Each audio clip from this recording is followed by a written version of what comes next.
Notes. Pahka Dave's books are available. Pahka Dave's instructional Chi Gong DVDs. And a few necklaces are still up there as well. There are also, what would Pahka Dave say, bracelets that are up there. I'm asking for a $2 donation. That will go to the Olohana Foundation. For those of you who are unfamiliar with Olohana Foundation, it is a foundation that friends of ours in Hawaii set up to help resilience, cultural awareness, and sustainability for Hawaiians. And that's near and dear to our heart. So there's a link up there as well. But the bracelets are available. And as more people are filtering in here, we'll let them get seated. Behind you all, if you haven't seen it yet, is David's altar. There's a drum head on there. That was the last drum head that he designed. There are a couple of his carvings. There is salt from Hawaii from his very first Lomi class. There's a lava stone that was gifted to me by the sea that will be going back to Hawaii in September with some of David's ashes. His mala. Toys. Many of you who knew David well knew that he liked to play, so some of his toys are there. One of his walking staffs, his didgeridoo. And the roses that you have so kindly brought. Once we get everybody seated, I will explain that as well. So, and you're probably wondering about this, but that's coming up as well. What is she doing with a Toy Story hook? Okay, you know what? I'm just going to go. So, first of all, I want to let you know how this celebration is going to evolve. This is a celebration, not a memorial. For me, a celebration means that we are here to share the best of who David was and is in our lives. This is a looking forward. Memorials look back, in my opinion. That doesn't mean that there won't be memories shared and tears shed. It just means that what we take away, hopefully, is a sense of joy, because David was part of our lives. This is also an open mic, hence the sound system and the ba. I'm going first. After I'm done, I'm going to ask our dear friend Tom Saranick to come up, and he's going to share. And after that, we're going to be taking turns. Music, then speaking, then more music, then more speaking. I know, I trust that you all took my request seriously to be prepared. I'm asking you to be true to keeping your sharing on track. There are many here who wish to share. And so like any open mic, we want to keep things rolling. Maybe that's a lot to ask when there is so much to say. Yet, let's give everyone a chance and not monopolize the microphone. In fact, here is the hook. Do not make me make it say, oh wait. It also makes another interesting noise.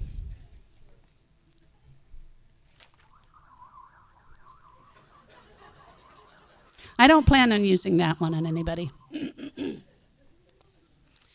This was because, again, David liked to play. So, all that said, a little story for you. From the Hawaiian point of view, we are all born with a bowl of light. We are bright, shining, whole beings. But soon after we arrive in these bodies, we get rocks thrown into our bowl. You are a girl, and thus all of the things that go along with being a girl. You are a boy, and all the expectations that come along with that. You are smart, stupid, fat, thin, good, bad, bad at, blah, blah, blah. You get the idea.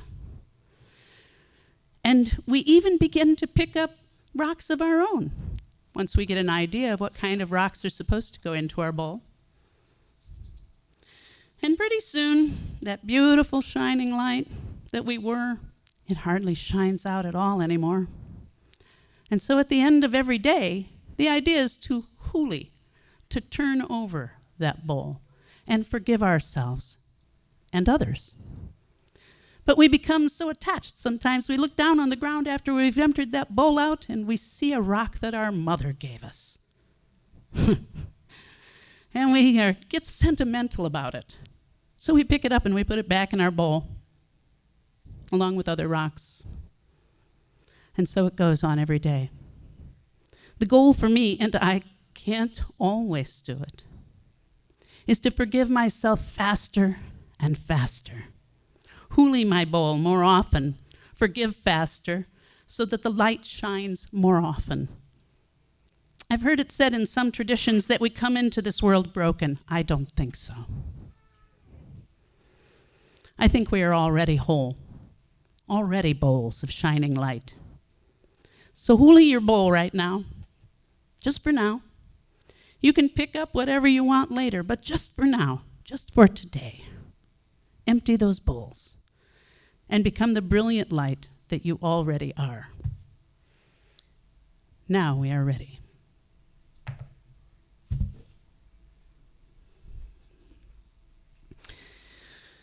We are here today to celebrate Pahka Dave.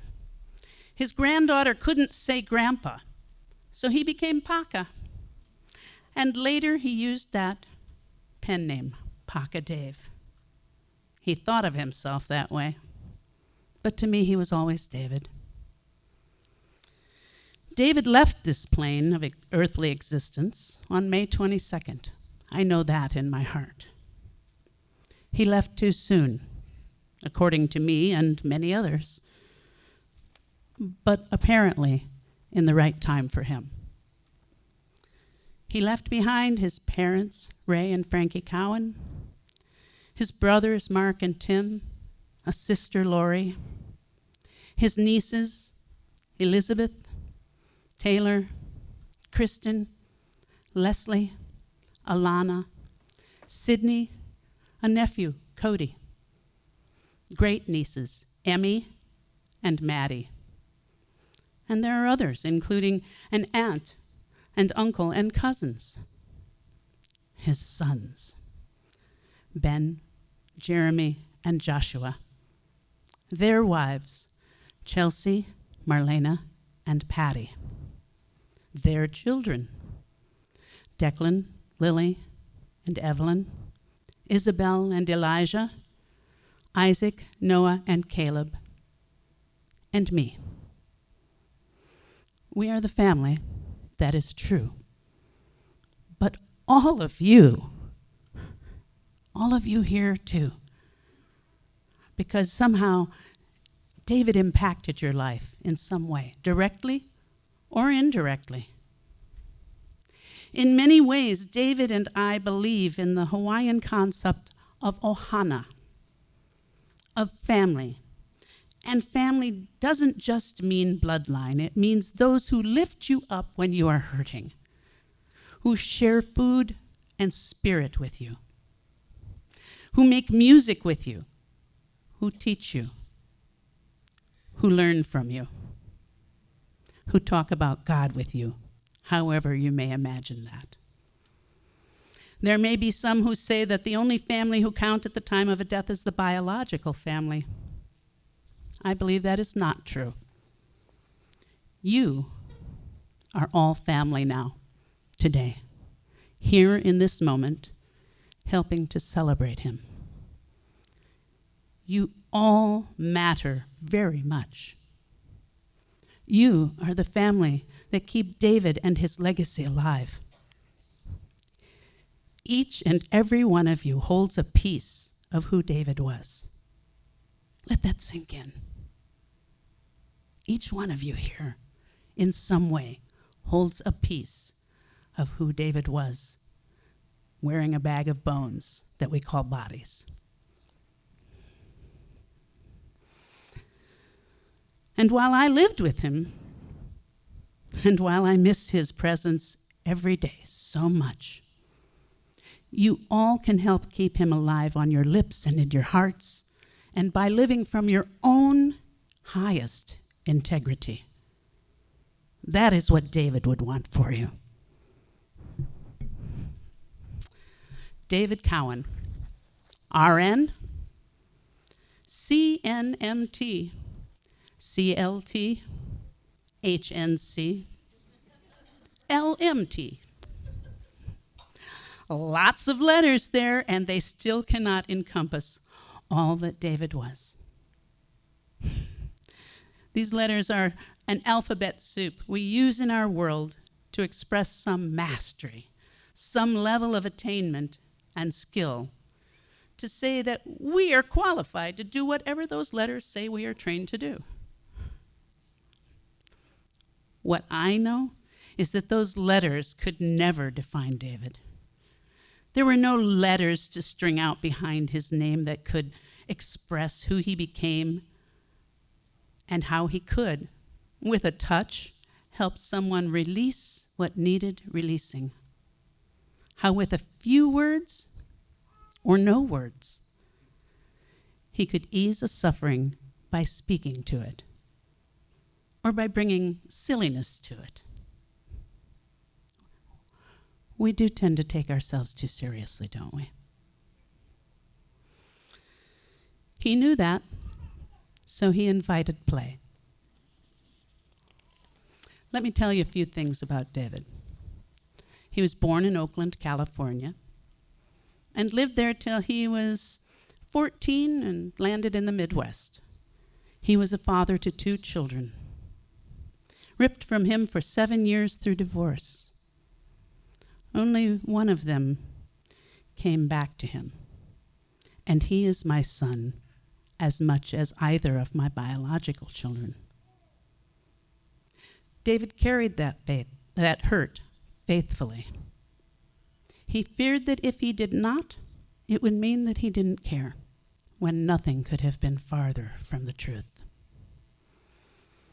He became a nurse because he realized he was good at caring for others.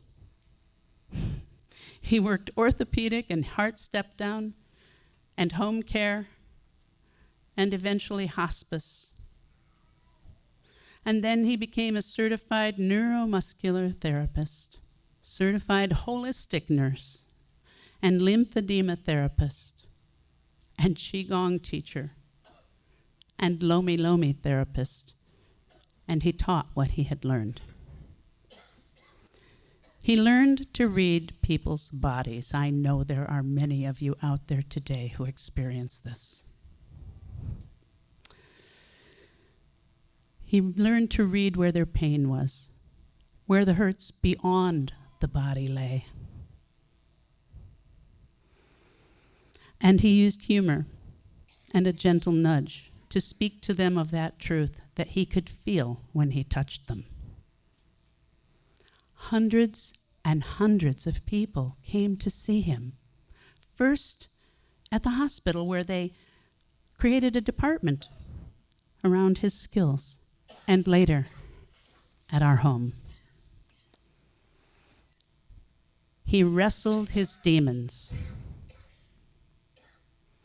He met his shadow face to face and had a heart attack 7 years ago in Hawaii. After that, he began to blog daily.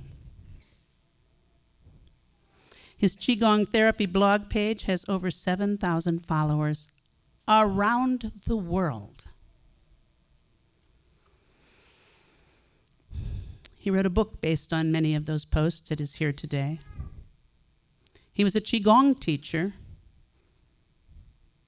His instructional DVDs are here as well, both of them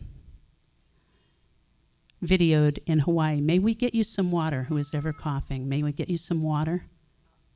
We've got some right over here. I'm sure we can get someone to bring you some water. That's okay. Hey, coughing happens, right? But we don't want you to sit there and continue to suffer. That would not be David's way of doing things either. So let's get you some water. Absolutely. He was an artist. This grandmother drum he made from a wine barrel. I invite you later, when there's a lull, to pick up a beater and pound it a couple times in David's honor. He was a musician, skilled on many instruments. He was a poet and a songwriter, and we'll be sharing some of the videos of David, who did many Kona coffee and concerts, which you can find on YouTube. He was a carver of bone and jade, and many of you are wearing necklaces that he made, or at the very least strung.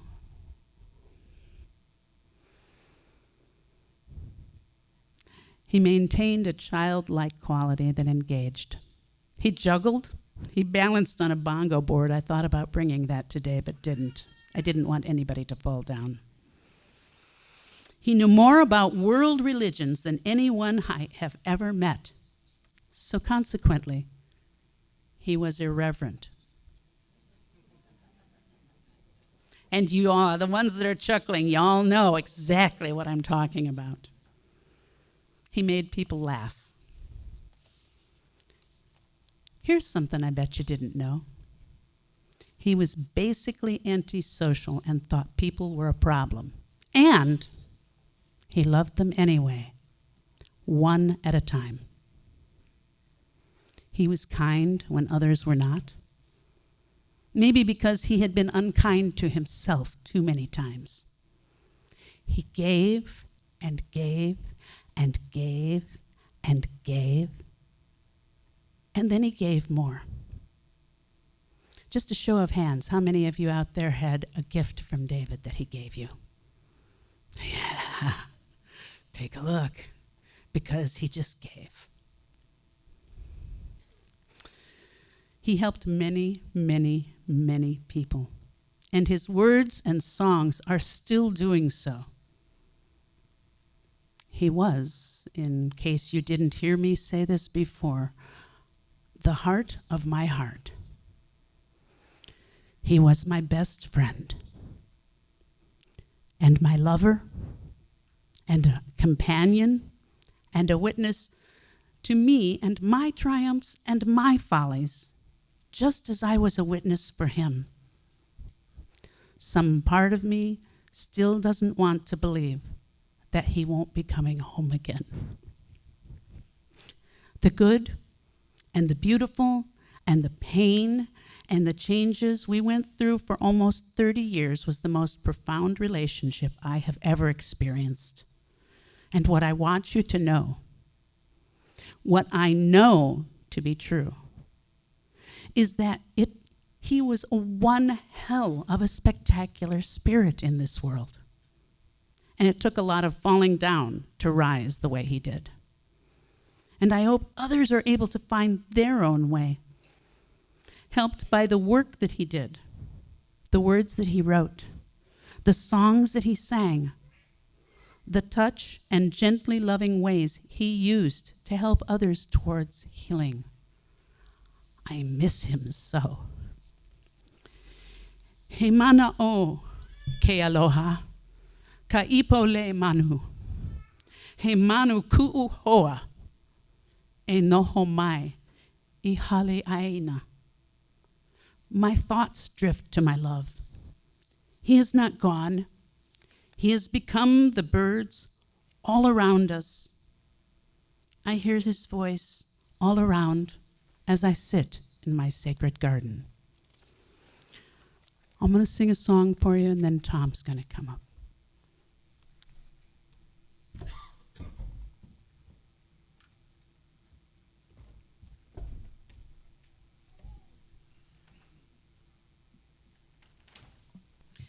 Because this is what I do, right? Somebody said, how can you, 9 days after your husband died, go and teach a class on stage presence and stage fright? And I said, David knew who I was. I can't imagine that he would want me to be anywhere else except helping others to learn.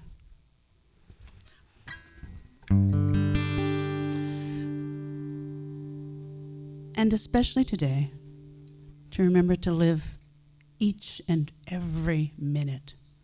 And if you'll pardon me, I'm going to swear and say every fucking minute of your life.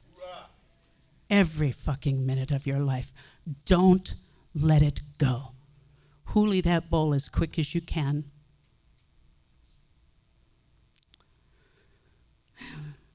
Yeah, you know what? Just take just a moment and turn to somebody and take a look into their eyes. Just for 10 seconds. Go, hey. Because it's tough to look into people's eyes. Thank you. Right? Yeah, because there's people all around you, and we're all sharing this together. So this is actually a Mary Chapin Carpenter song. Maybe if there's time later, I'll sing one of mine, but this one seemed appropriate.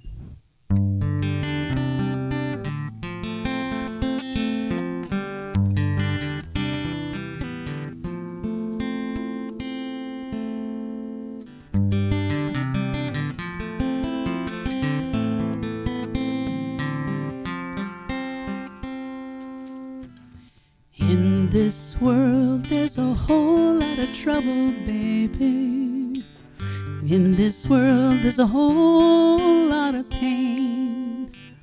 In this world, there's a whole lot of trouble, but a whole lot of ground to gain. Why take when you could be given? Why watch as the world goes by? It's a hard enough life to be living. Why walk when you can fly?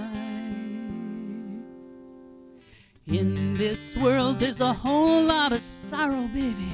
In this world, there's a whole lot of shame. In this world, there's a whole lot of sorrow, but a whole lot of ground to gain. Why spend your whole life wishing, wanting and wondering why? It's a long enough life to be living.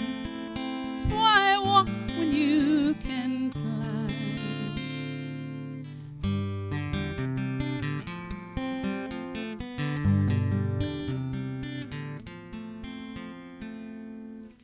In this world, there's a whole lot of cold.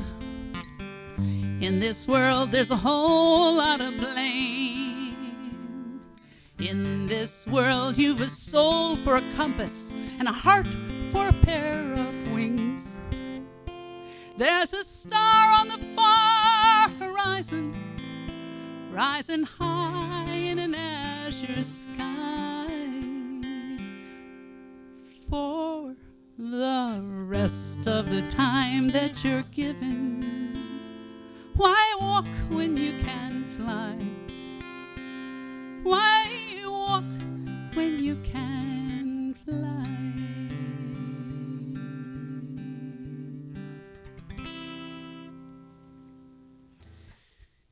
Yeah, you can applaud. I'm used to that. There was one more thing that I forgot to mention earlier. I put out little cards with my favorite picture of Pahka Dave. Somebody came in the other day and said, ooh, he kind of looks sad in that. But if you know David and you look at it carefully, what you see is that in the very next moment, he's likely to say something like, what was it that somebody said to me earlier? Something that was going to be funny. And I can't remember what it was now because I'm surprised I can. Tag, you're it. There you go. Tag, you're it. So tag, you're it. You can pick up one of those cards and then write your own favorite Pocket Dave saying on the back or whatever. I'm going to ask Tom Saranac to come up and speak next. And then, Jeff, if you would sing your first song right after that, that would work out great. Thank you, guys.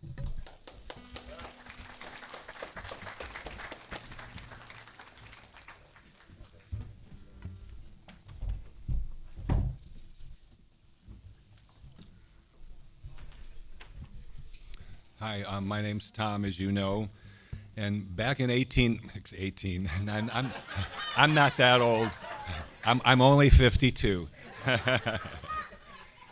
Back in 1989, I was at the Spring House Inn, which was by the spa, and I had just gotten together a banquet meeting that was going to be going on, and there were going to be over 200 people there, and Senator Coates was going to be one of the speakers, and I was already kind of nervous and uptight about the whole thing. And when I got to the banquet hall there, some of the things that were supposed to be done and ready were not done, and I didn't see any help anywhere, and I started. I don't care if I cry, I just don't want to be choked up. Anyway, I started walking toward where the hotel part was because I needed to find someone before other people arrived. And I'm a pretty fast walker anyway, and I was zipping along, and all of a sudden, after about 30 steps, I just stopped and turned around and started going the other way, and bang, my aura ran right into Dave's aura. And he came up to me and he said, "Well, what can I do for you?" Dave worked there. I said, I told him the things that I needed, the things that were already supposed to be done. And I said, and then after you've done all of those, if you have time, I could sure use a extra dry martini with a couple of olives on the rocks. And about 3 minutes later, the martini showed up, and about 15 minutes later, everything that was supposed to be done was done. And after that, we actually became pretty close friends. At that time, he lived like 2 blocks from me. Now he lived 4 blocks. When my wife was ill, Dave was certainly very, very helpful. Whenever there was a crisis, he was certainly there. And he was such a help, and we were so grateful. We gifted him his massage table. So his massage table is a result of the kindness and the goodness that he so willingly gave to other people. Dave and I have a lot of experiences. We used to body surf before we were smart enough to get a wetsuit. And we did lots of walks in the Indiana Dunes, Miller Woods, West Beach, mostly West Beach, any time of the day, any time of the year, any time of the night. Quite often we would go, when there was a full moon, we'd go on out to West Beach, and there's a beautiful sort of arena-type blowout, and we would stand down there and we would do Chi Gong. And that's one of the many, many memories I have that will live on. But the true way I think that Dave's legacy is going to live on is in when we practice the mental and the physical self-help techniques that he taught us. So I would like to invite you to stand up now and do 3 rounds of Chi Gong with me.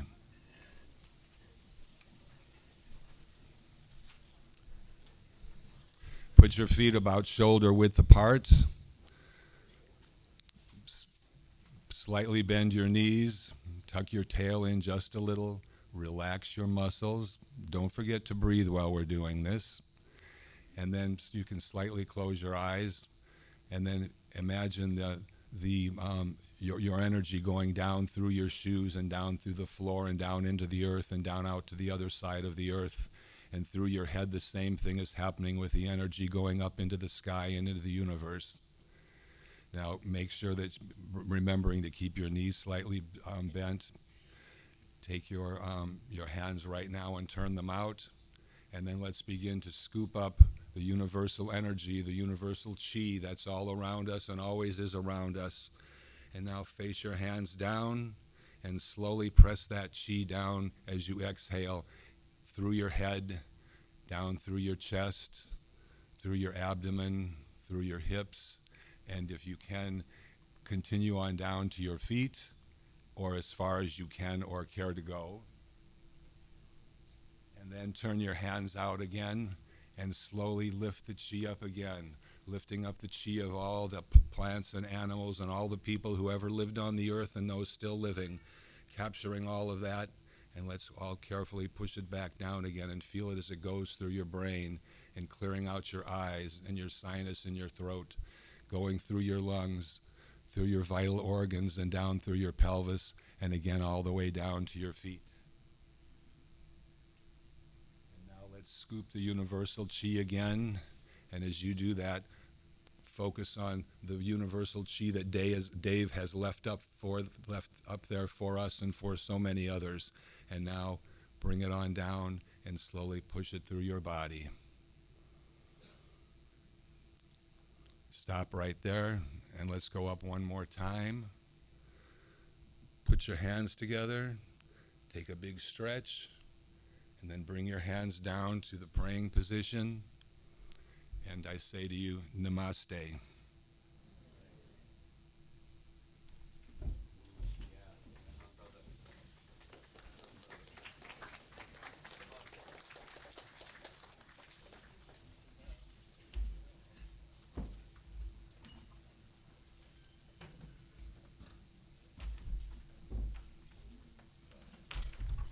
Well, obviously I wasn't put together to compete with that.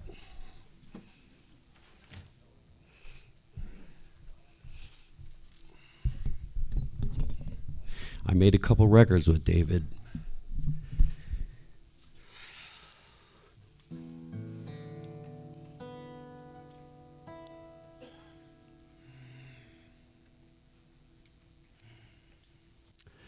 And he's left my tuner on.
The house lies barren there.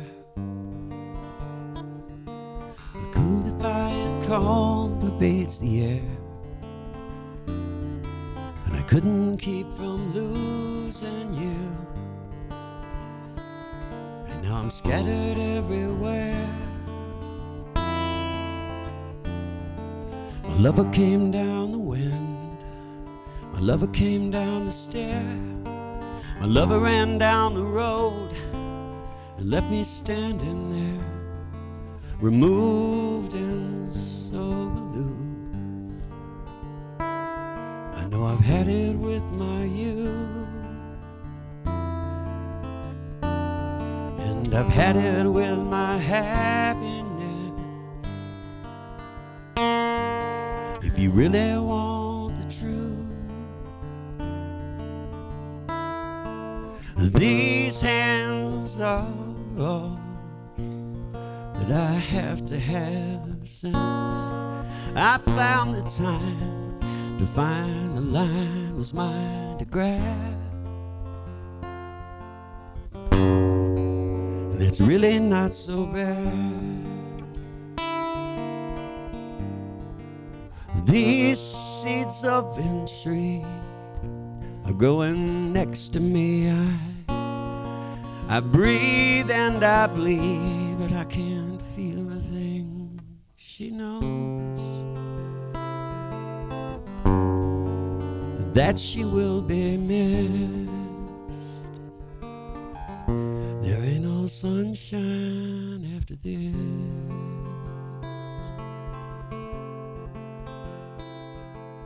These hands are all that I need to read. My back's to the wall. I gather up my things and I fall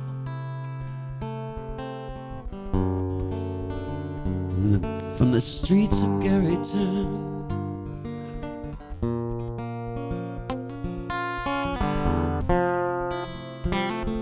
These seeds of entry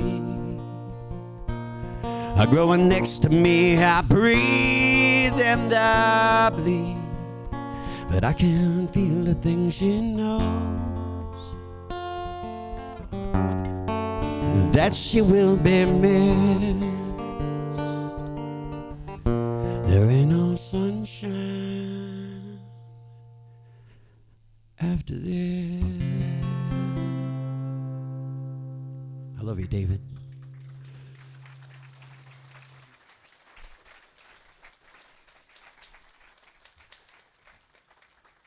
Who wants to speak next? Yes, we got one right here, and then we'll, Jason will, I forgot.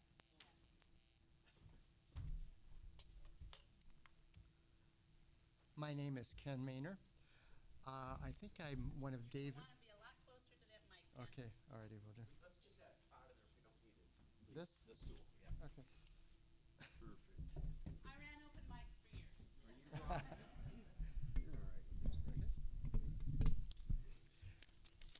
My name is Ken Maynor. I think I'm David's longest running patient, almost 17 years. And I almost lost use of my left hand. I'm left-handed, and David brought it back so I can continue my design work and my landscaping and all the other creative endeavors that I'm involved in. Also, I had a figure skating accident in San Diego. That's my winter playground. And it took 18 months of grueling physical therapy to bring my hand back to full extension from my waist all the way up. And David brought me through that again. So David's been responsible keeping my body functional through all these years. The last time I think I was at David's was a couple days before his passing and stuff, and then a couple days before that. And while I was on the massage table outside of his sliding glass doors, I noticed a mayapple that was there. And I had a design for that last year, but I never put it on my cards. And so finally, around the time Dave passed away, I just thought I would go ahead and put a card together because a mayapple has only one bloom, okay? And David is one of a kind. And I just made that analogy, and I was going to present this to Pat at the end. And so I just thought I would share that with you. And, you know, I know a lot of you that have had physical therapy with David have probably experienced, you know, a lot of healing and stuff over the years. So with that, David, I miss you.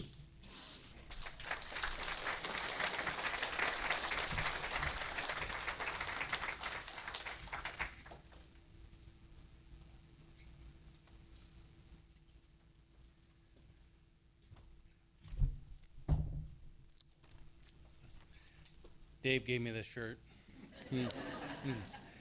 I see a lot of his clothes out there, clown pants. I like what Tom said. I don't mind if I cry, but I don't want to get choked up. It's already there. Wanted to share something, my story of Dave. I wanted to share it because I bet you all have a similar story of Dave. So here goes. I want to tell a story, my story of David Cowan. Dave. Each of us has a story, a piece of what lives of Dave. It is my intention to share and to honor the best I can in words, the essence of my relationship with Dave. My story begins a few years before I met Dave. I was a restless adolescent, unhappy, angry, depressed. I desperately sought a way through life that made sense. The world I had seen thus far seemed hopeless, without heart, spirit, and meaning. I muddled through college at Purdue because that's what I was supposed to do. And just before college graduation, it seemed the world was opening up to new possibilities. I was reading books of religion, philosophy, spirituality, and the New Age. Could it be that those worlds were real? That there was another path through life I had not seen yet? Maybe. But those paths were all just in books. Then I met a guy named Dave. Dave worked with my mom in home health care. He was a nurse. She worked in the office. He was studying alternative therapies to help his patients. He also massaged and practiced his therapies on the side. My mom went for a massage and energy healing. She told me about this amazing experience. I was curious, so I made an appointment to go see him. I went to Dave and Patty's home for the appointment. Dave did massage work, then energy healing. I had never had massage or anything like this before. It was new and weird. I found myself crying and buzzing with all kinds of weird energy. I didn't understand what was happening. All I knew was something bad emptied out, something good came in. And that was it. That was the it from the books. The whole other way. And it was real. I was hooked. So Dave talked after his massages sometimes, and he did so with me too. I found myself opening up right away and was blown away by his Alan Watts-like monologues. Whatever the hell this was, I wanted more. And so I went. I called Dave, emailed Dave, visited Dave for many years. Each time he was learning something new, and I followed. He did energy healing touch, and I went to his teacher to learn from them. He learned Chi Gong, Tibetan Buddhism, and I met his teachers with him. He learned to gong, so I bought a gong from Gongs Unlimited and went and gonged with him. He learned from his Hawaiian friend and teacher, Kalani, and I learned from him and went to meet him with him and Patty. Dave pointed the way, I followed. I learned and I shared with others. Dave was my teacher, my witness, my friend. Through becoming a therapist, through relationship difficulties, deaths, becoming a father, joys, sorrows, terrors. Once when my wife was pregnant with our firstborn, I went to Dave for guidance. I was freaking out. A baby, a dad, me. I asked him, what am I going to do? I'm going to screw it all up. He was silent for a time. I was on the massage table, of course. And then he started to speak. In the old days, the Polynesians went to sea for weeks, out of the sight of land. They navigated by the stars at night. They watched the skies for storms. They listened to the wind. The sailors took apart the boats during the storm so the wind and waves would not tear them apart. When the storms passed, the boats were reassembled. They navigated once again by the stars. They watched the skies. They listened to the wind. And that is the way I have been living in my family ever since. I watch, I listen, I navigate.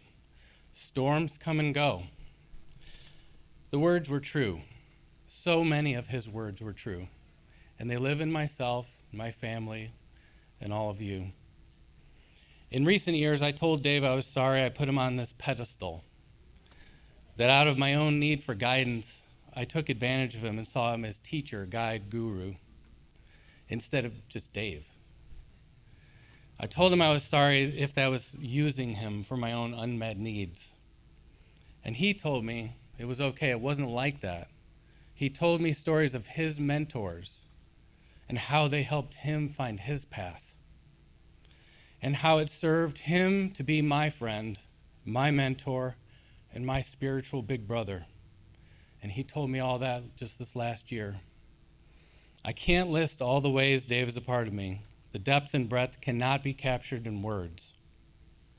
He taught me about myself, about helping others, how to carve bone, massage muscles, how to lead group healing. He taught me about aloha and ohana. Most of all, he taught me to find my way. Throughout these years, I would drift away from Dave for a while and do my own thing, exploring. And then I would always check back to see what Dave was up to. Always checking back to make sure I hadn't wandered too far astray. I would check in, and if I had felt I had wandered into the dark, he helped me regain my path. Dave guided through his successes and was open about his missteps. He encouraged me to express myself, to love my family, and to write. He warned me not to make the same mistakes he made. Dave was a mirror for the man that I wanted to become, the man I am today. And now I look into that mirror and Dave is still teaching. I see he is gone, and one day, in a blink, I will be gone too. What lives on for Dave is how he touched us all, how he lives through us all. And one day, it will be so for me as well. Now and every day, I ask myself, what is it that I want to pass along? And so, in the words of Zen Master Dogen Zenji, life and death are of supreme importance. Time swiftly passes by and opportunity is lost. Each of us should strive to awaken. Awaken, take heed, do not squander your life. Eale.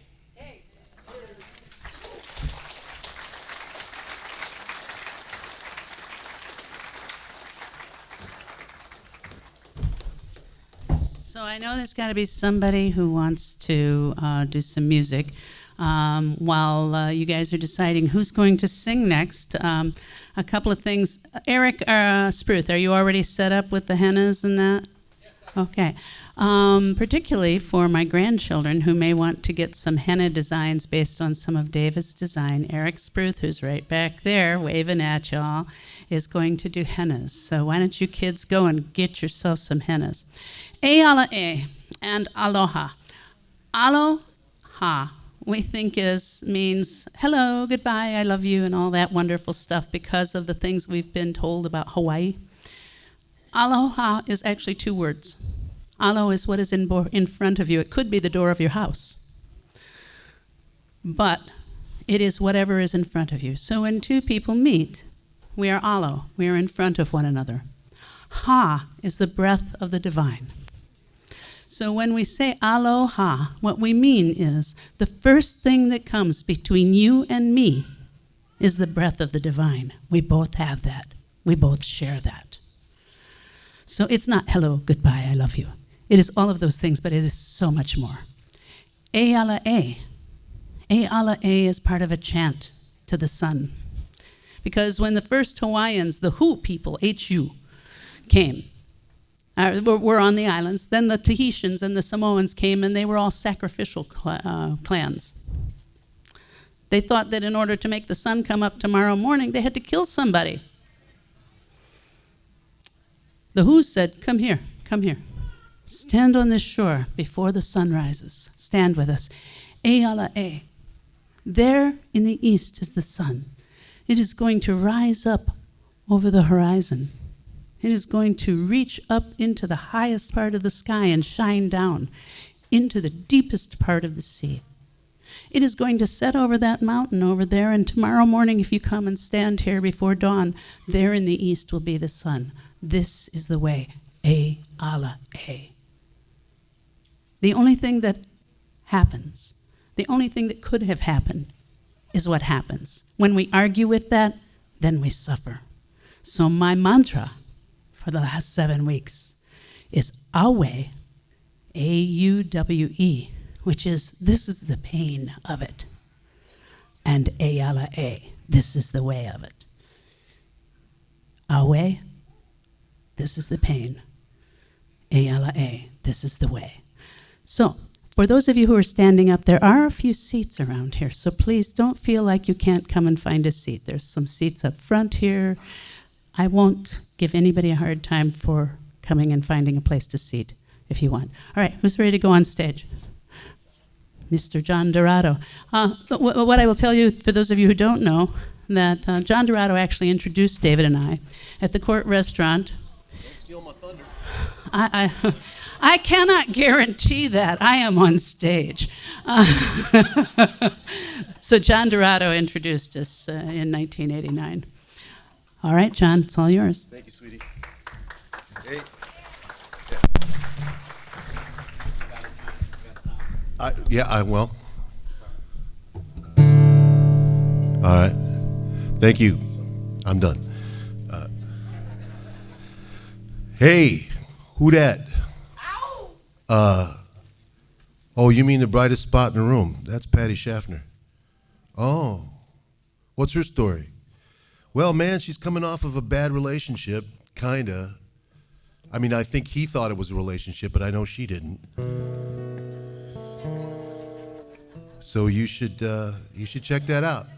He says, all right, I'll do that. So last I saw David, it was typical conversation with David. Hey, David, did you find it? His eyes would get big. He said, yeah, but I lost it this morning at breakfast, and I've been looking for it ever since. It'll show up. That was David.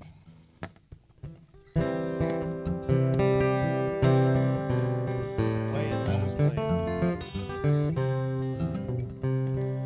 8 years old with a flour sack, cape tied all around his neck. Climbed up on the garage, and he's figuring what the heck. Screwed his courage up so tight that the whole thing came unwound. He took a running start, bless his heart, he headed for the ground. He's one of those that knows that life is just a leap of faith. Spread your arms and hold your breath and always trust your cape.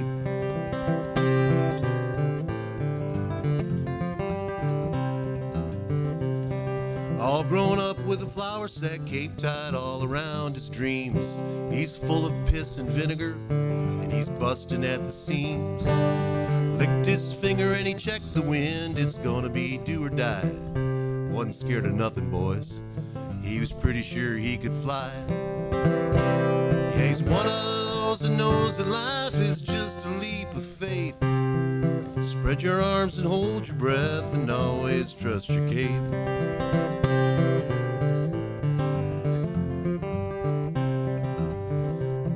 He's old and gray with a flour sack, cape tied all around his head.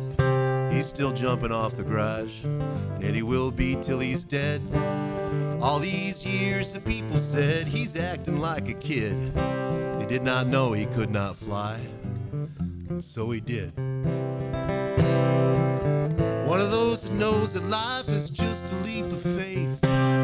Spread your arms and hold your breath and always trust your cape. Yeah, he's one of those that knows that life is just a leap of faith. Spread your arms and hold your breath and always trust your cape. Yeah, spread your arms, Dave.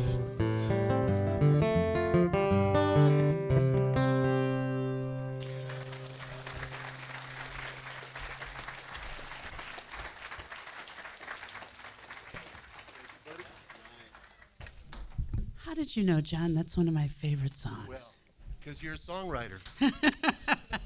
All right. Someone who's ready to speak. We've got my good friend Freddie. I got some over there. Thanks, Jeff. Freddie Zental Weaver. Come this direction. David and I met Freddie and his lovely wife Elspeth. Oh gosh, some time ago. But then we kind of really connected in a really meaningful way. And so. Just like everybody else, we all ended up getting influenced by David in some way, and so Mr. Freddie is trying to hook in some music right now, so I guess that means it's time for me to tell some more stories or something. I wish I could think of. One of the hardest things for me right now is David said funny stuff every day. I mean, like, made me laugh. and thought I was funny, which is also a little bit of an interesting experience because I don't think of myself as being funny, but David did. So I miss that. But I also can't think of the things that he said that were funny, just because I can't remember. Are you all ready? All right. Without further ado, in the typical open mic style, Freddie Zental Weaver. Freddie, you might have one. You might have one. You want to? I'm going to do something first. So David was a friend of mine, and it's great to see so many faces honoring him.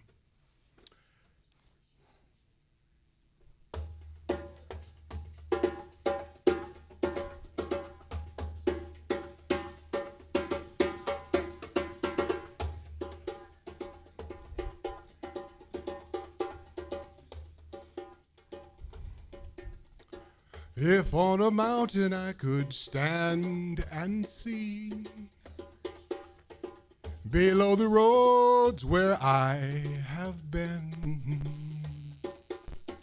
the endless reach that holds me where I am,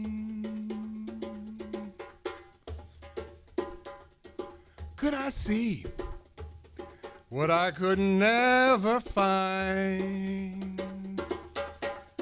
Tell my feet I've made it home. Tell my feet we've made it home. Looking on the inside, looking on the outside.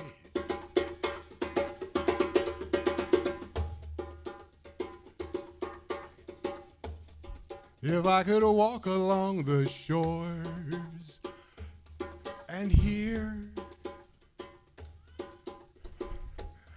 the ocean's whisper grace once more, shh, a voice so clear to those that feel so blind. Could I believe what my heart knew all along? Tell my feet I've made it home. Tell my feet we've made it home. Looking on the inside, looking on the outside, we've made it home. Thank you.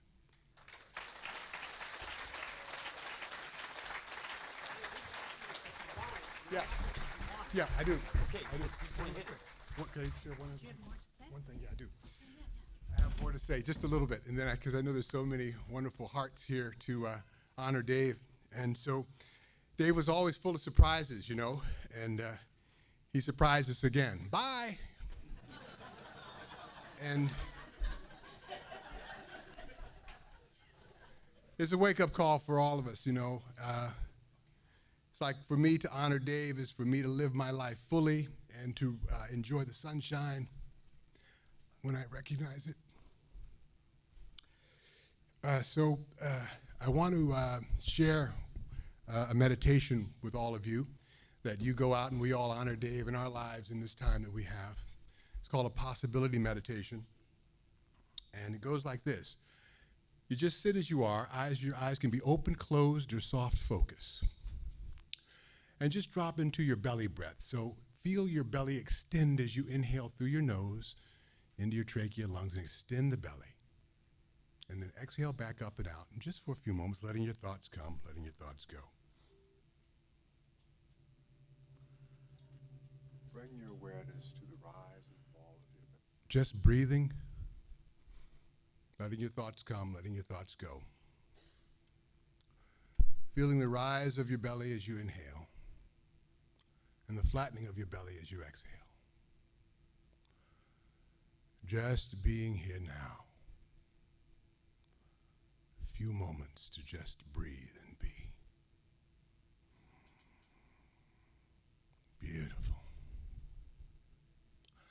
Bring your awareness now to your wildest dreams, your deepest desires. Yeah.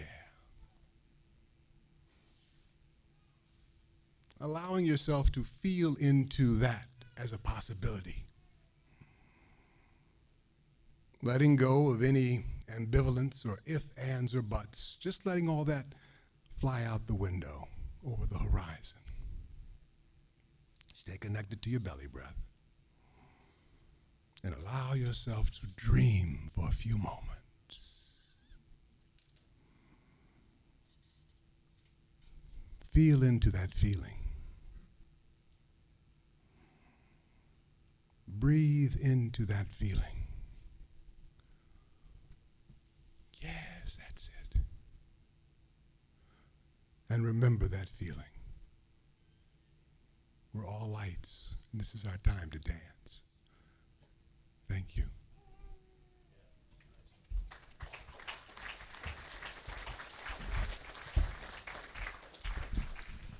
Another speaker? Yeah, right. Come on up.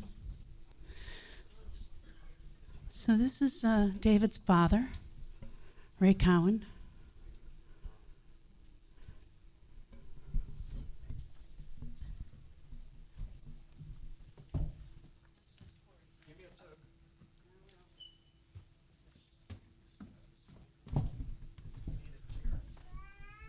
Do you want a chair? No, I'm fine. I think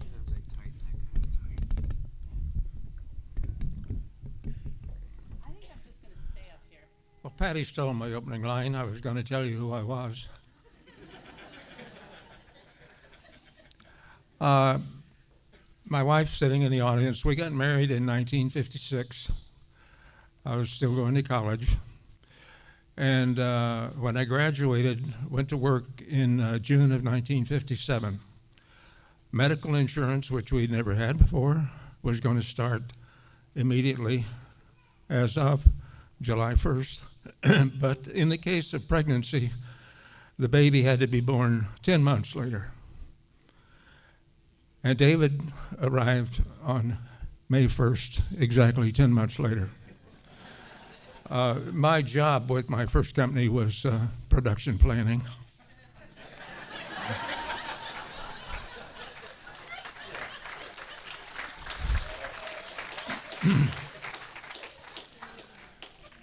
I've always appreciated a sense of humor, and when I saw David develop it, I think the first time I noticed he was about 7, and in the olden days when you pulled into a gas station, you got someone to pump your gas. They cleaned your windshield, checked your oil. The kid that was cleaning the windshield had a dental problem. He was missing many teeth. And David started giggling, and I said, what is it? And he said, that guy's got a nice set of teeth.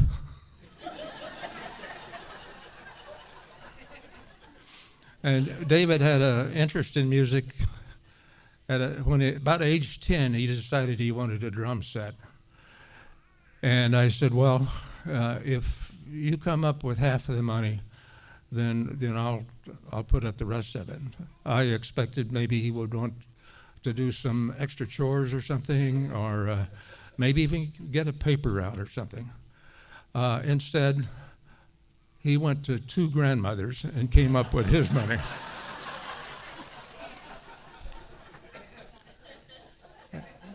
And when he was 14, and he had topped out, or not topped out, but he had reached 6 feet. And I said, you rotten kid, I've been trying for 40 years to be 6 feet tall, and you made it in 14. I remember senior day when he graduated from high school. And he was out. And when he came back, the doorbell rang. I went to the door. There was David standing like this, holding the building up. He says, I think I may have overindulged. And then there was the English sheepdog caper. David wanted to rescue an English sheepdog that was supposedly going to be put down if nobody adopted it. He had no place to put it. He was living outside the home at that time. He came to our house with this big English sheepdog and wanted us to tend it for him. I had bought a 2-pound package of Fig Newtons. They were sitting on the counter. During the night, the dog apparently ate the 2 pounds of Fig Newtons. When I came down the next morning, started down the stairs, I knew there was a problem. I called David and said, David, you've got to come over right away and bring your shovel. I saw a lot of hands out there when they asked who were patients, clients of David's, and I also was one. Can you see those hands again? I was laying on the massage table, and I've had many medical problems. I'm kind of a bionic. But I had a dislocated shoulder, a broken femur, 3 hip replacements. I'll explain that. Or maybe not. And 1 knee replacement. And so I was on the table with David working on me. And I remembered a song that Harry Belafonte sang back in the 80s. And it was a calypso song. Every time I go see, no, start over again. Every time I'm away from Liza, water come to me eye. Every time I'm away from Liza, water come to me eye. Don't hurt me. Come back, Liza, come back, girl, wipe the tear from me eye. And so I kind of transposed this into a song as I lay there. Every time I go see David, water come to me eye. He work on my shoulder and then my hip, water come to me eye.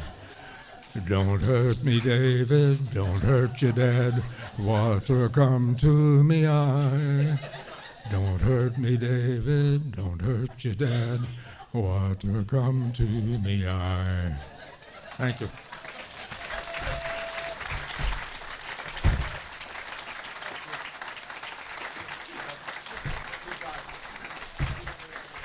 Now you have a better idea of where some of that sense of humor came from, don't you?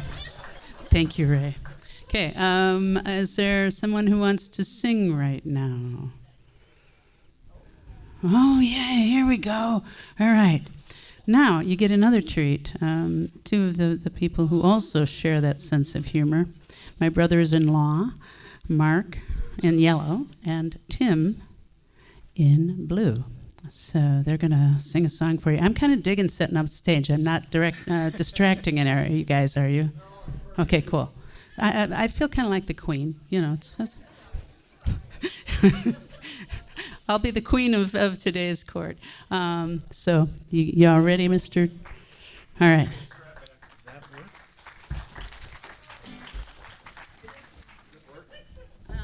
Jeff, where's Jeff? I don't know. Wait. That's okay. We don't know where Jeff is. Yeah.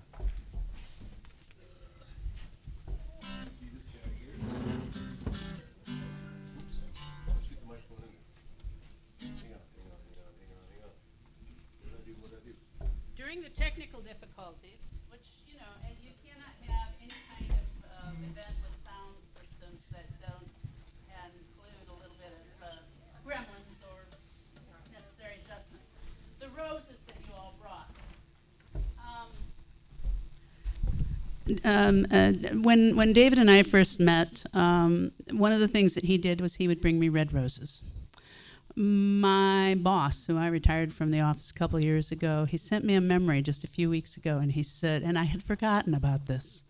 He said, I walked into your operatory, and there on the counter was a perfect red rose. And you were blushing like a teenager recanting her first love. So the red roses are for that part of David that would leave roses while standing in the rain on my window or at my office. So thank you for those of you who brought roses. You guys ready? All right. No, we're not ready. Okay, more stories. Oh, shit. Stretch it out, make it longer, make it less. What do we need here, fellas? Sorry, this is an old guitar. It's an old guitar. You want to be able to mic that one? We're, all right, and I also want you to know, and at some point, well, a couple of things, kind of surprise things. I have a tribe, Trybe, from Kalamazoo, Michigan, many of whom have come today. They are circle singers. The first time I met them, they came down because I was running a circle singing event in Hobart, and they drove, without knowing me, 2 hours from Kalamazoo to come and sing with me for an hour and a half, and then drove back to Kalamazoo. And since that time, I have gone up to sing with them. They have come down here and performed at the Aquatorium. And I absolutely adore these people. They're some of my favorite people in the world. Not that you all aren't. It's just that I sing with them. And, you know, there's that special thing that happens when you sing together. Who knows? Maybe we'll invite you all in to sing at that time. So the other thing that's going to happen that's a surprise, it's not a surprise now because I'm just telling you what it is. Our friend Kalani and Julie will be Zooming with us at 5:30 today, all the way from Hawaii to be here today as well. All right, are we all set? And now for your entertainment, the Cowan brothers.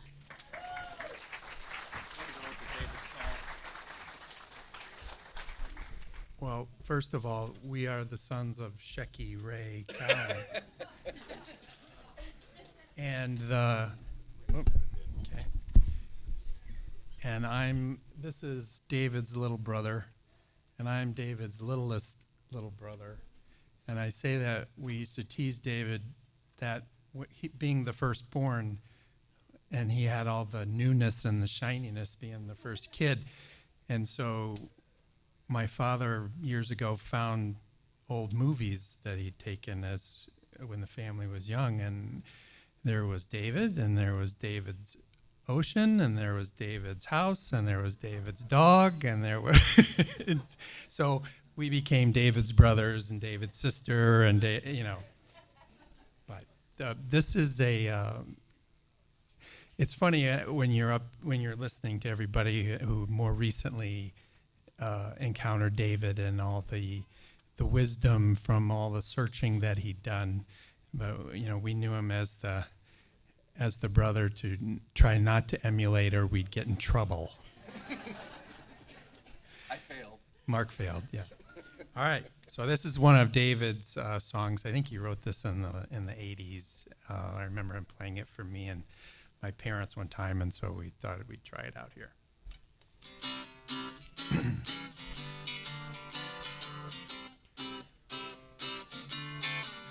Put on your red dress, put on your hat, skip on your high heel shoes and your wrap. We'll leave the porch light on, 'cause we're gonna do the town tonight. We'll do it right, I'll get my tie on, I'll shine my shoes. Forget the paper, who needs the news? We'll leave the porch light on, 'cause we're gonna do the town tonight. We'll find a quiet table, candlelight. We'll even try a two-step if the song is right. Leave on the light, we'll take a walk. I'll hold you tight. I'll get your door, you'll kiss me goodnight. We'll leave the porch light on, 'cause we're gonna do the town tonight. We'll find a quiet table, candlelight. We'll even try a two-step if the song is right. Leave on the light, we'll take a walk. I'll hold you tight. I'll get your door, you'll kiss me goodnight. We'll leave the porch light on, 'cause we're gonna do the town tonight.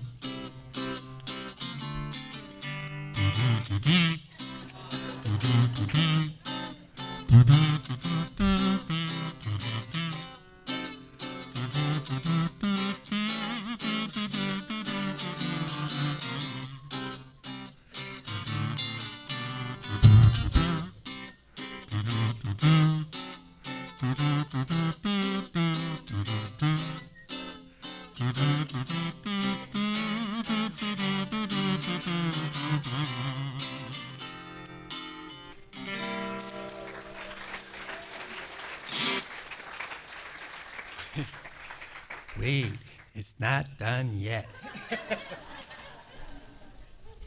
In the best David. I've got a band full of limited kazoos, but the rest of you, when we get to that last part, whistle. Do it again. It's audience participation. Right. We'll give you a second to get your kazoos. Tell stories. While they're being distributed, tell stories. So, during my initial identity breakdown, I was, David asked me to come over and help over at Shangri-La. And I was not in a good place, probably newly sober, questioning my existence and all that stuff. And all of a sudden, my flight response kicked in massively. And I'm like, I gotta go. And David, in typical David fashion, said, no, you don't. You need to come sit at the base of this tree. And so I sat at the base of that tree because he seemed so confident that that was the thing to do. And so I sat there and just everything just washed over me. I couldn't speak. And I'm just, and David's like trying to talk to me. He knew I couldn't talk, so he went and got a piece of paper and stuff like. So he's going, isn't there anything that makes you happy? And I'm like, and he goes, what about pecan pie?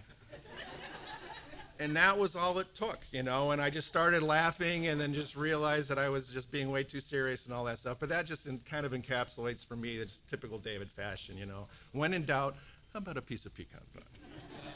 So, that's my story. It's better with coffee. Okay, so when I pull out my kazoo during the last bit, then everybody either whistle or kazoo. And we're doing it again. You want to join in? Well, yeah, sure. You know this one. We can share. Yeah. Well, we can give you your own. Yeah, please. I might even be able to manage some harmony. All right. Oh, okay. All right, let me hold it this way.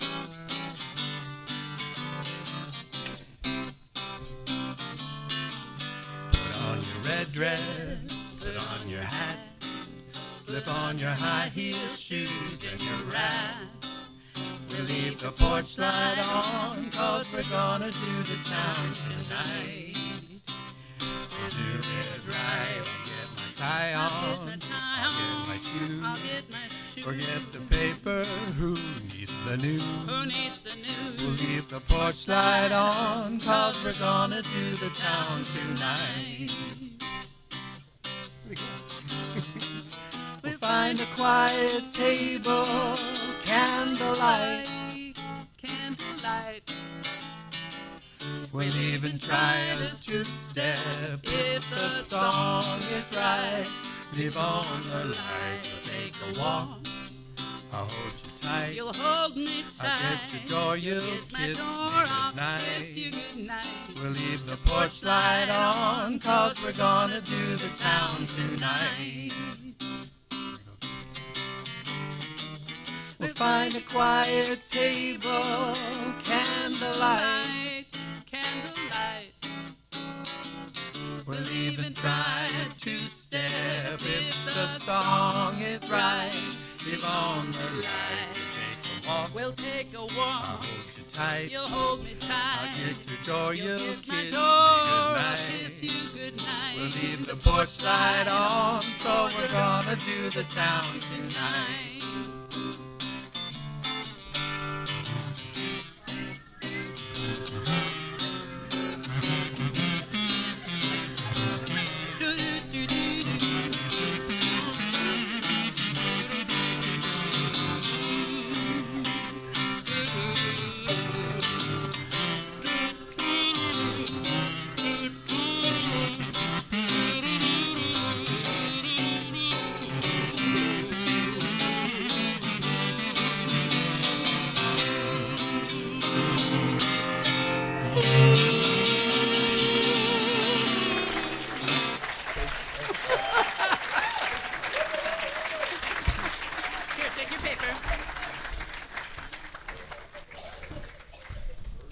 You think I may have sang that song a few times with him?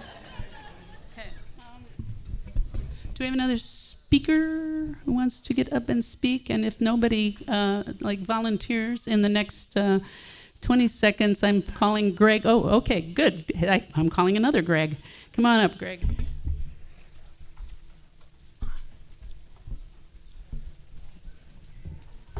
Oh, this really is a celebration. It's fabulous. I'm Mr. Tuesday at 4:30.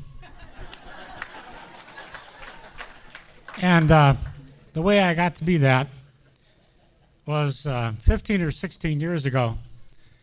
My wife and I were in that awkward stage where the kids had grown up and left and the grandchildren hadn't shown up yet. So we decided to go camping by ourselves to New Mexico. And when I got back, every bone in my body hurt and I couldn't walk. So I found myself on Dave's doorstep. And in short order, he put me back together. And I became Mr. Tuesday at 4:30. And I did that, I would say, every Tuesday at 4:30, unless I was traveling somewhere for 15 or 16 years. And I have to say, after 15 or 16 years, I feel one hell of a lot better.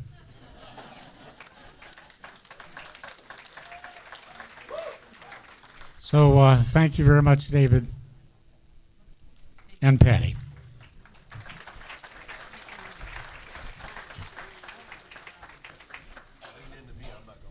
So that was Greg Rising, and he's a foundation of the Miller community, for those who don't know. So now, okay, once again, I find myself in the somewhat awkward position of having to say something else meaningful, because we're waiting for some musical technicality stuff to happen. So let's see, what could would you like to hear a Hawaiian chant? Actually, it's kind of appropriate right now. Now, I know what else we forgot to do. We forgot to do the poo. Two. Oh, so I'm not going to actually do the Hawaiian chant right now. What I'm going to do is I'm going to have Jason play the poo. The poo is a shell. He's trying to, we're ready? No, we're not ready. He's trying to make it go bah. He's got it figured out. Anyway, the poo is a shell. In this case, it's a queen conch shell, and the end is cut off, and it is used as a horn. It's used to start ceremony. We sound it, in this case, 3 times. The 4th time is in silence because it is the ancestors calling back to us. They call it a poo, we asked Kalani. We said, why is this called a poo? He said, because that's the sound that it makes. So, without further ado, we're going to let Mr. Jason Canola blow the poo 3 times for you. It's loud.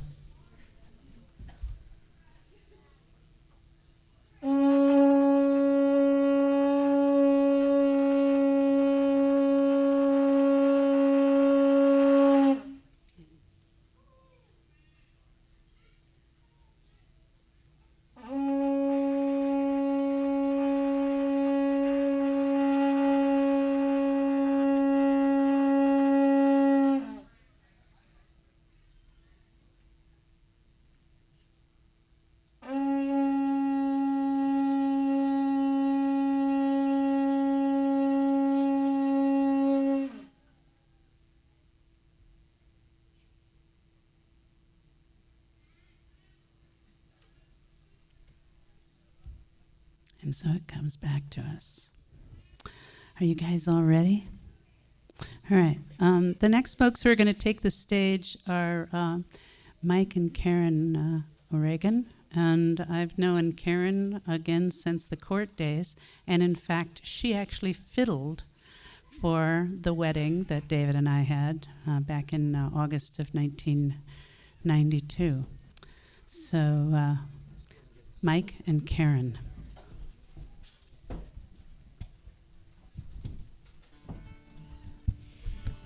So back in 1990, I came home from, no, 84.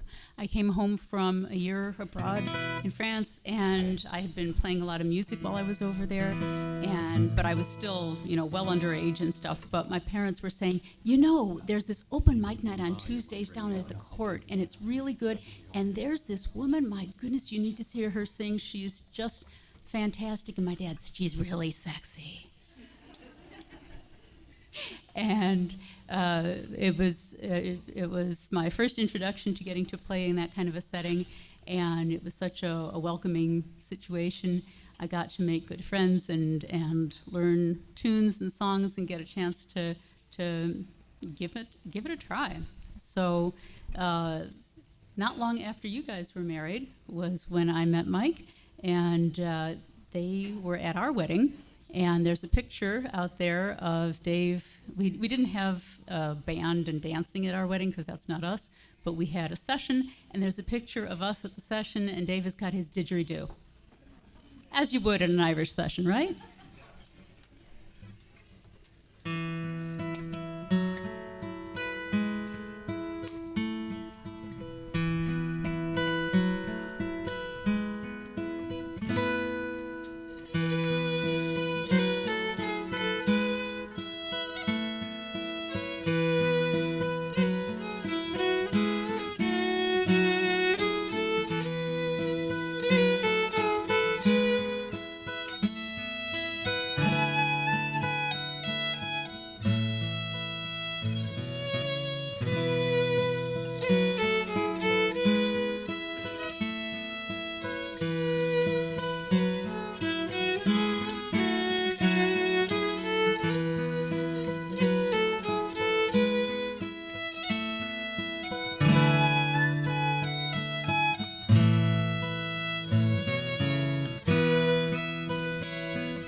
waharin liki tu panani me, waharin liki tu panani me, warni no na heli e.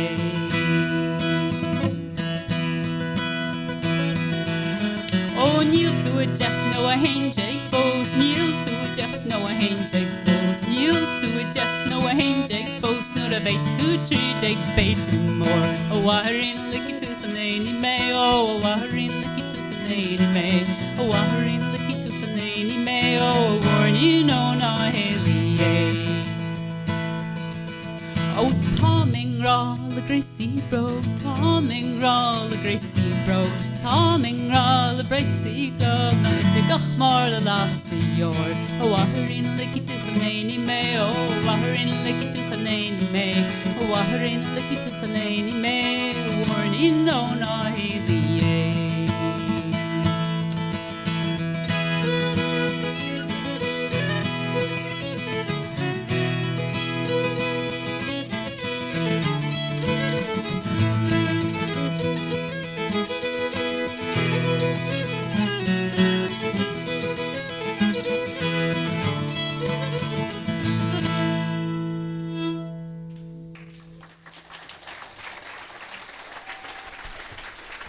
I think David would approve of this song. It's the girl saying, I want to go to the fair. I want to go to the fair so bad. Mommy, please can't I go to the fair? I'm in love with a shoemaker. And I really have to go there and see him. I'll break my heart if I don't. And she says, you're only 10. No, you can't go. Don't even ask.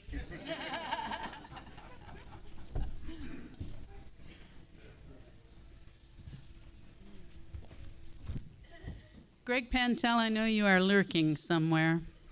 Get yourself up. You're not. What do you mean? No. You're not ready. All right. Oh, Chad Clifford is here. That's why. Now I see. Oh, let's get Chad. Let's get Chad right now. Can we Patty honk? Can we honk? Can we honk? Can Chad we Clifford we in the can house. have- Chad we can have- Clifford in the house. What? Who? Ah! Okay, yes. The hands go together on this one. Come on, Chad. You ready, right? You look For a at number Jan. of reasons. First of all, you ever heard of mega beetles? You ever heard of crop puppies? This is the guy. You ever heard of front porch music? This is the guy. He's the guy who took over front porch music. He has continued to allow me and David and my song sisters to do concerts there. And I am very grateful to Chad. In fact, didn't Front Porch just recently get an award, or didn't you get an award on behalf of... yeah. A congressman sent him a nice little letter. I believe it was Mr. Visklowski, wasn't it? Yes, it was, our representative. So you need to plug in, or are you... I can plug in, yeah. Yeah, so we have my sound tech, Jeff, here to do that. Not my sound check. Wait, no. Our sound check. All right. Without further ado, Mr. Chad Clifford, who has another gig tonight, so that's why he's going to do this right now. You're a brave woman.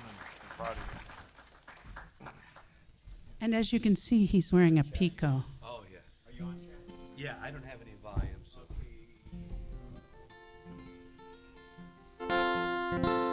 So, it is hard to think of this something prolific or interesting to say. Or, David was a beautiful man. I loved him. He's a great guy. He gave me this because I saw him at the grocery store, and I'm like, I love your necklace. He's like, I'll make you one.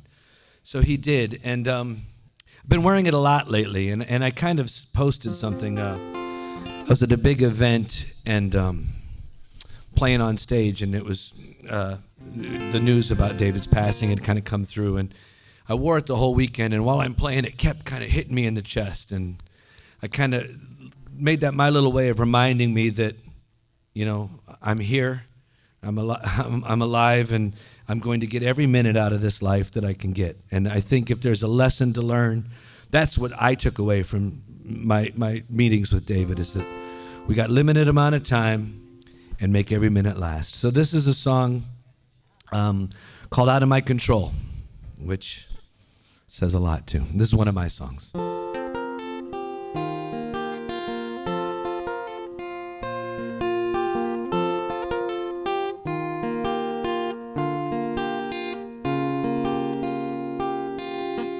How can I have anything but memories? I would gladly give up everything I own, but it's out of my control. The painter paints his pictures from the well within, and the blood running through his painting brush are the colors of his soul. And it's out of his control, and it's out of my control. Just like sometimes when you run, you never find the end. Just when you think you got it, you're right back where you began. Just to start it all again.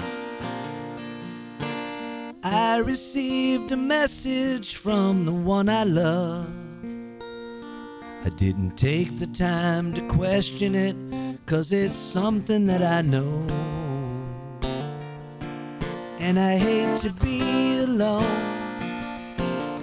I gave up everything I own, bled the colors from my soul, and it's out of my control.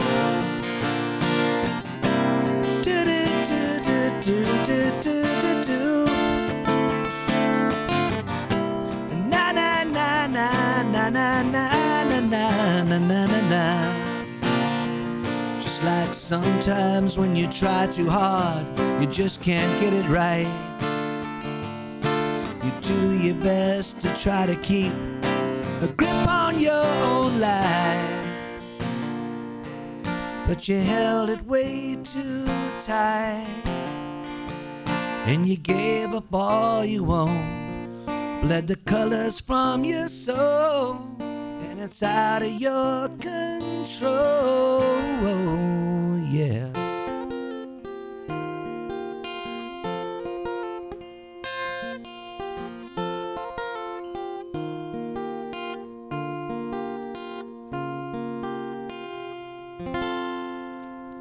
Thank you.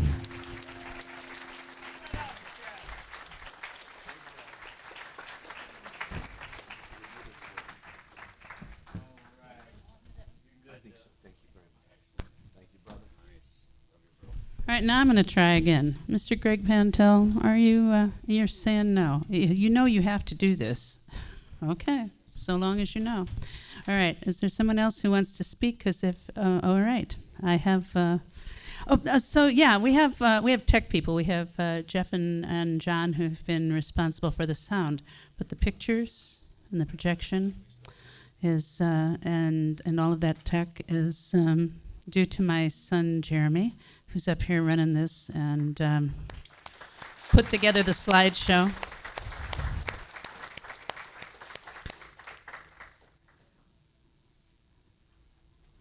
Come on up. I love this guy, just in case you didn't know.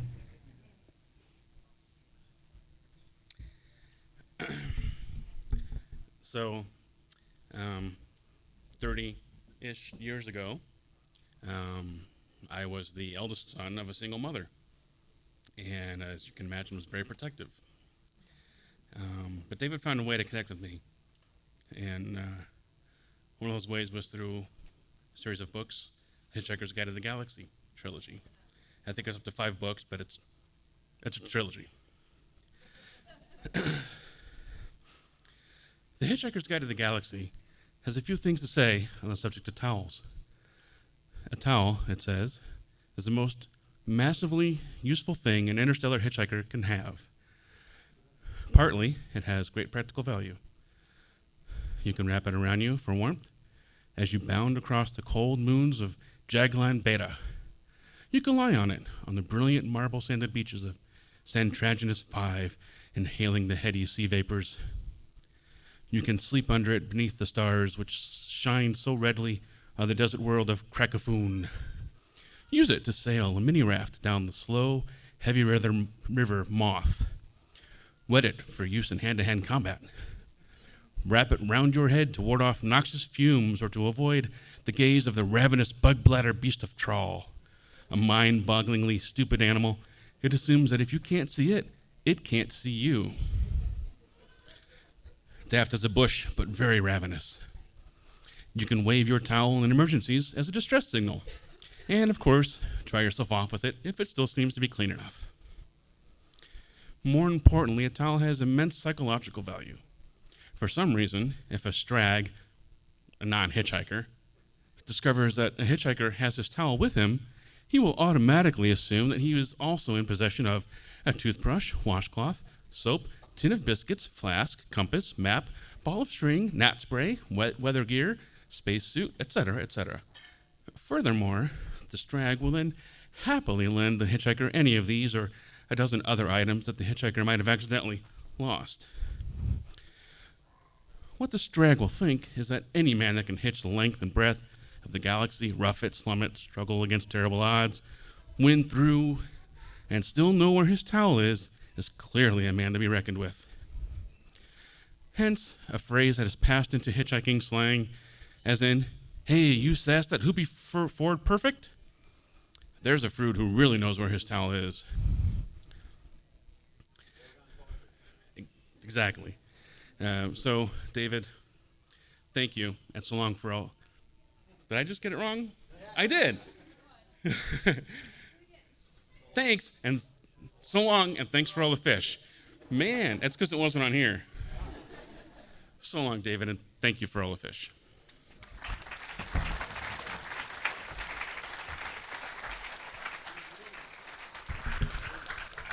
Musician? Yes, no? Speaker? All right, Miss Tanis, come on up. First one I see, and believe me, it's a little tough to see up here. So, if I'm not acknowledging you, stand up, jump, around or something so that I make sure to see you.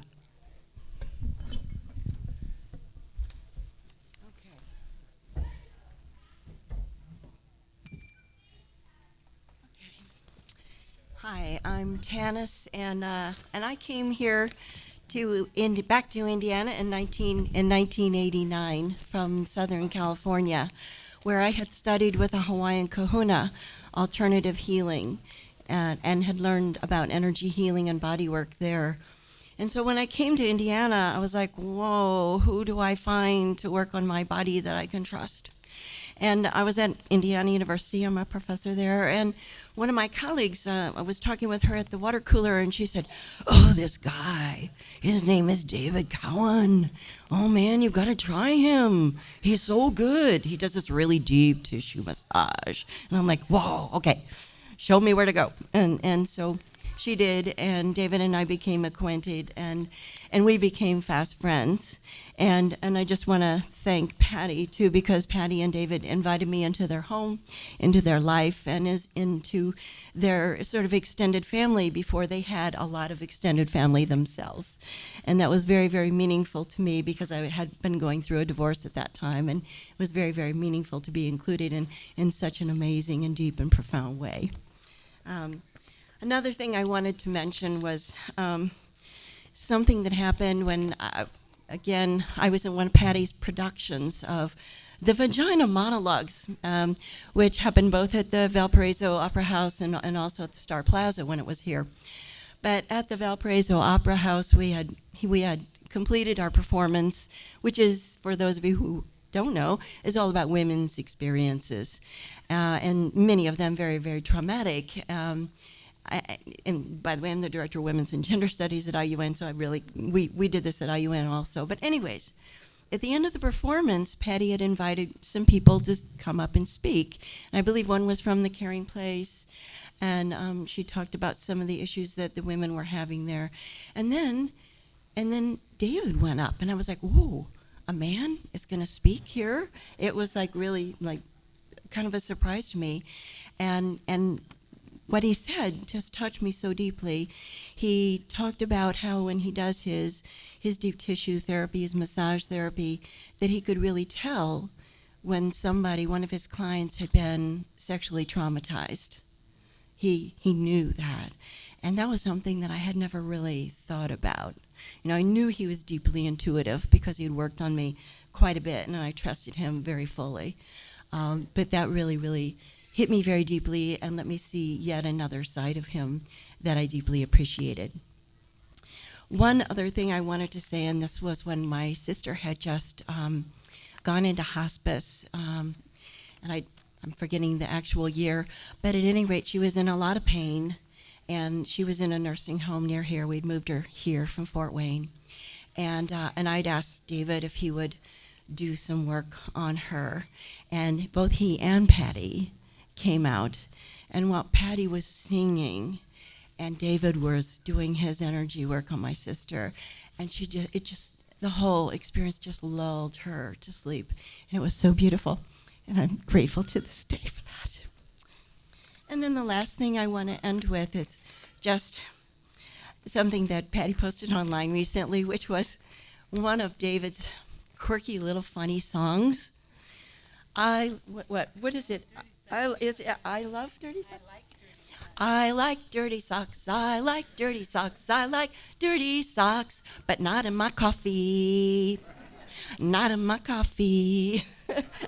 I like dirty socks, but not in my coffee. And then I saw this the first time at the Unitarian Church where I used to attend, and he was in the front on the dais, and whatever they call that in church, and had all the children around him on the steps, and he was singing it, and it was just so sweet, and I hadn't seen yet that side of him either, so it was just like all these things were revealed time after time after time, and I just love his childlike energy that he had. And recently when she posted the Bumblebee Shuffle, oh man, Honeybee Shuffle, if you haven't seen it, you got to go online to see it because it's just precious. So I just want to say to David, we missed you. We missed you so much. And it's our loss, but not really, because through dreams and other magical paths, you keep on helping us through challenging times.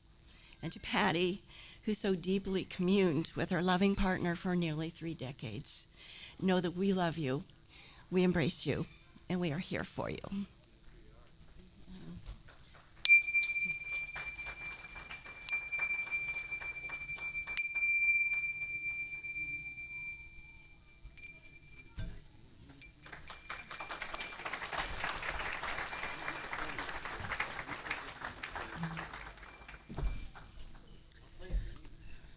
My son Joshua, he wants to come and speak. Yes?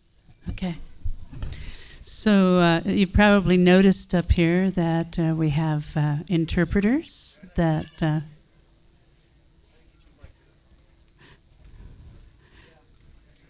Okay. So we have interpreters because Joshua's deaf, and my daughter-in-law Patti, there's a lot of Patties in my life, is also deaf, and one of Joshua's oldest friends, Rob, is also here. They went to high school together.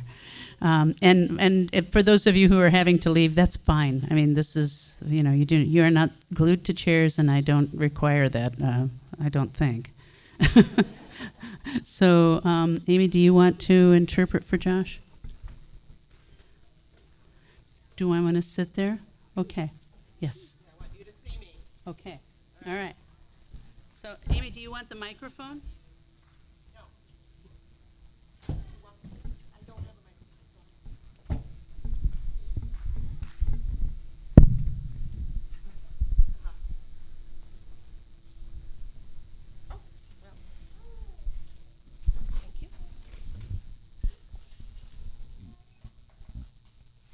Okay. What you need to know a few signs, all right? Tree.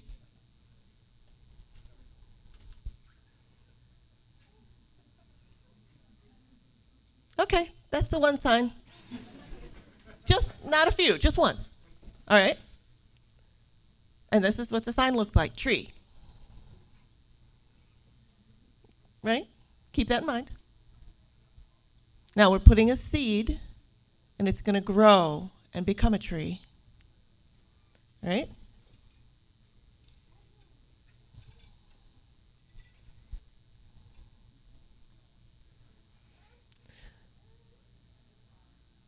some of you say, you don't want to get choked up. Well, I don't want to weep.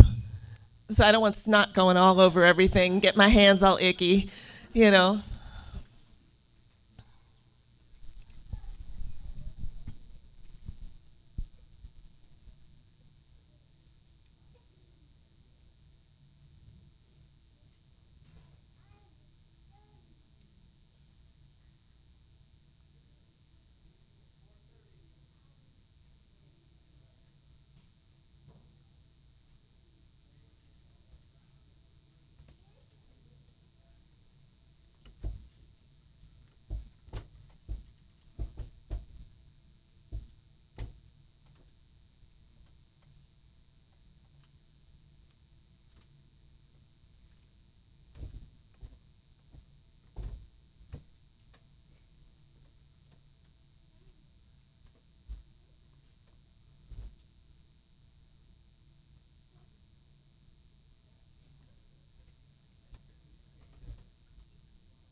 Timber.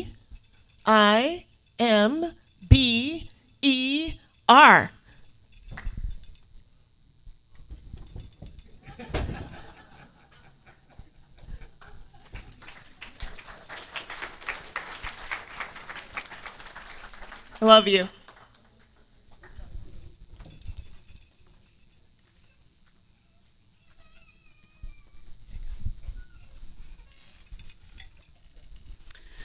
That was, what? 30. I can't see you, babe. Yes. Jeremy had an excellent suggestion. We have some videos of David performing Dirty Socks. Would you like to see that?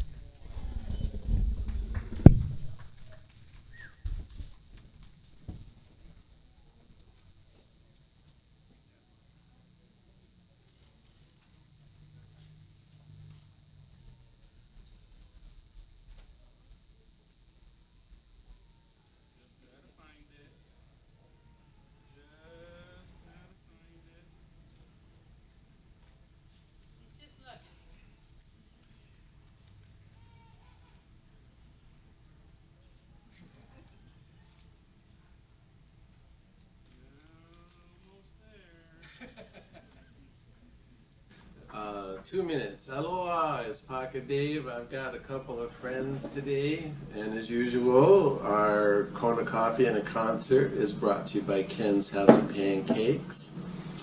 When you're in Hilo, make sure you go to Ken's. You guys say, yay, Ken's. Yay, Ken's. And I've got a song here for keikis of all ages, and here's how it goes.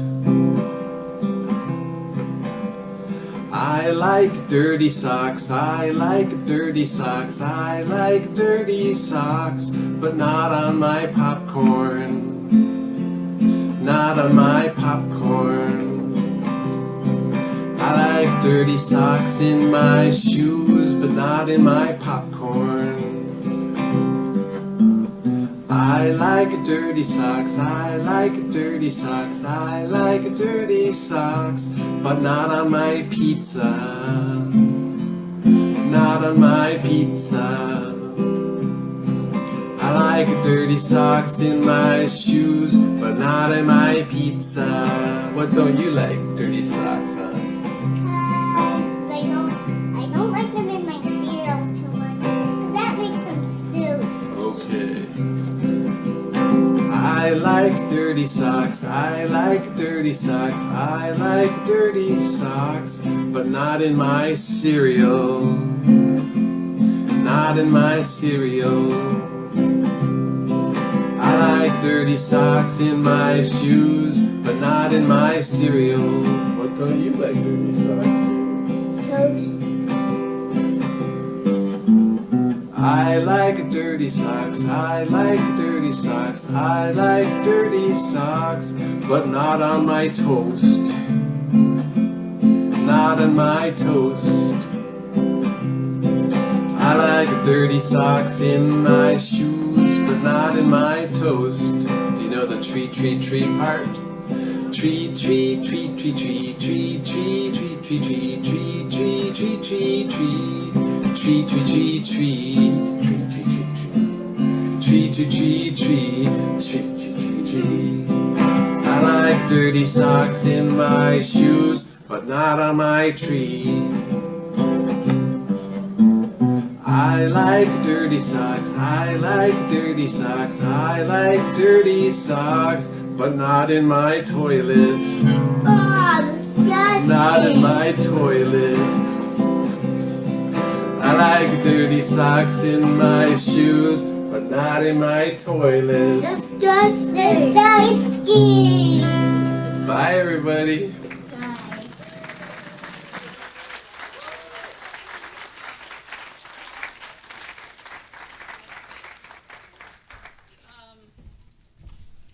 Now I'm going to stand in front of Dave. So I'm kind of curious. Would you circle singers be willing to circle up now? Okay, yeah. So they're gonna come on up. We can do this on the stage, and I'll sing with you. So, Bobby McFerrin. I had an opportunity to study with Bobby. I also had an opportunity to study with Rhiannon, who is one of Bobby McFerrin's voicestra. It's like a vocal orchestra groups, and she's also traveling with him in Europe right now. So these wonderful folks are all from Kalamazoo, and Tommy and Christy and Nathan and Susan and Anna. and they've all come from Kalamazoo to be here today to sing with you. Now, this type of singing is done in a very spontaneous way. It's all improvised. Whatever happens is what happens. When it's done, it's done. It's gone off into the air, and it dissipates. So it will never be, whatever song is created in this moment will never be again. And so it's special for David today. Tommy, is there anything you guys want to say? I wanted to mention that the bowl you talked about earlier that David fills, here it is. And then David's bowl, and Tommy makes wonderful sounds come out of that bowl. And so yeah, let's do this thing. Nope. We're gonna. We're gonna. Here, maybe. Yep. Just leave them on. Yeah. Okay.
And you never know how it's going to go. I know, isn't it? It's a pretty amazing form. In fact, would you guys be interested in trying something? Would you want to try an experiment with me on that? Okay. So we're going to kind of divide this room like this. So this half, you're going to wait, and I'm going to, when I do like this, you'll sing what I'm singing. And you're going to keep singing that then. And then I'm going to give this half of the room something to sing. And when I do this, time for you to sing your part.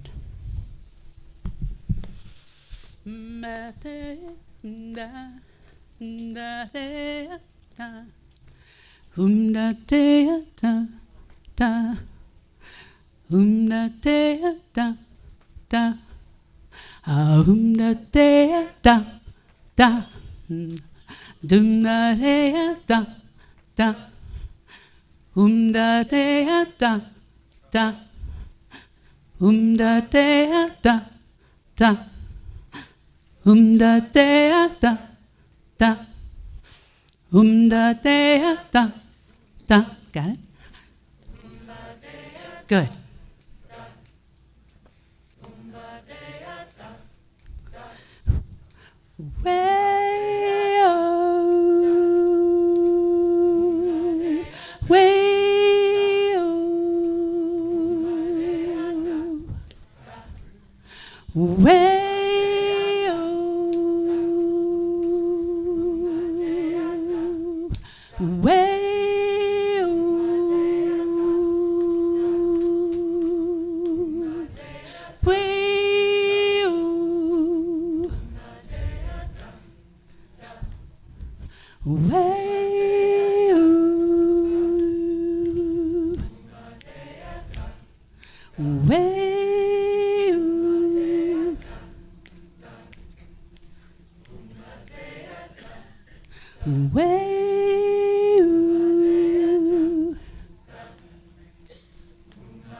You're making music.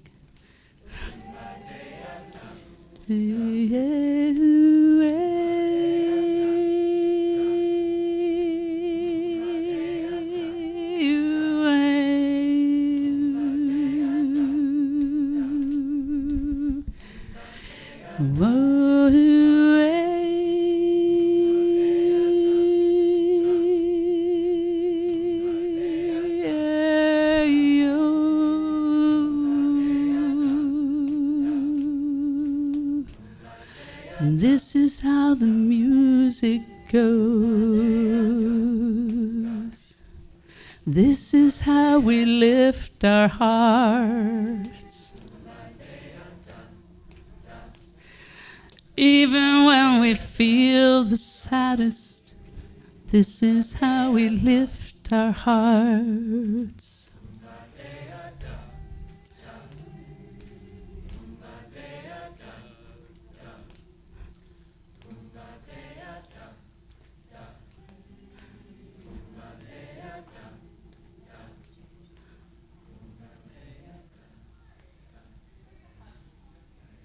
Thank you for that. Simple. The people I have sang with in my life, those are the people that even if I only met them one time, I feel this connection with them always. So, wow, we just got to be connected. Do I have another speaker? Come on up.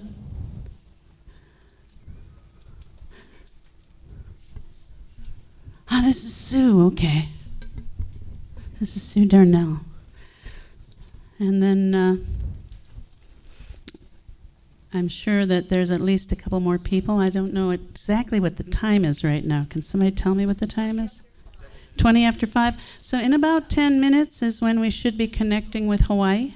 So let's get those in, and then we actually are closing off this whole thing around 6 o'clock.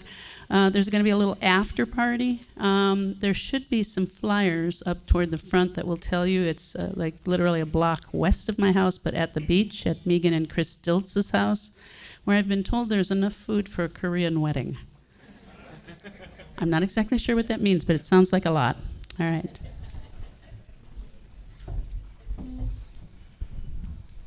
Hello. Oh, David, how could you not be among us? I look around the room and I see beauty and memories, and it's really hard. I actually got stopped for mild speeding on the way over here, and the officer said, where do you think you're going so fast? And I said, well, I have an important celebration of life in Miller now, and I need to get there. And he said, who passed? Who was the person? And I said, David Cowan. And he said, I'm sure he didn't know him, but he said, oh, okay, absolutely. Thank you, David. Thank you. Hello, my name is Sue Darnell. Patty's family, David's family, and friends. My message is very short and simple, but it really comes from my heart. You meet people like David Cowan only once in a lifetime. I'll say that again. You meet people like David Cowan only once in a lifetime. I am deeply honored to have been so blessed. I believe if David were here with us today, he would want to say this to you, and so I will. And I also know that David always had a fascination for other cultures, nationalities, and languages. So, Patti and David, in Japanese, which is my native heritage and tongue, Watashi wa ano tai o aishimasu. I love you, today and always.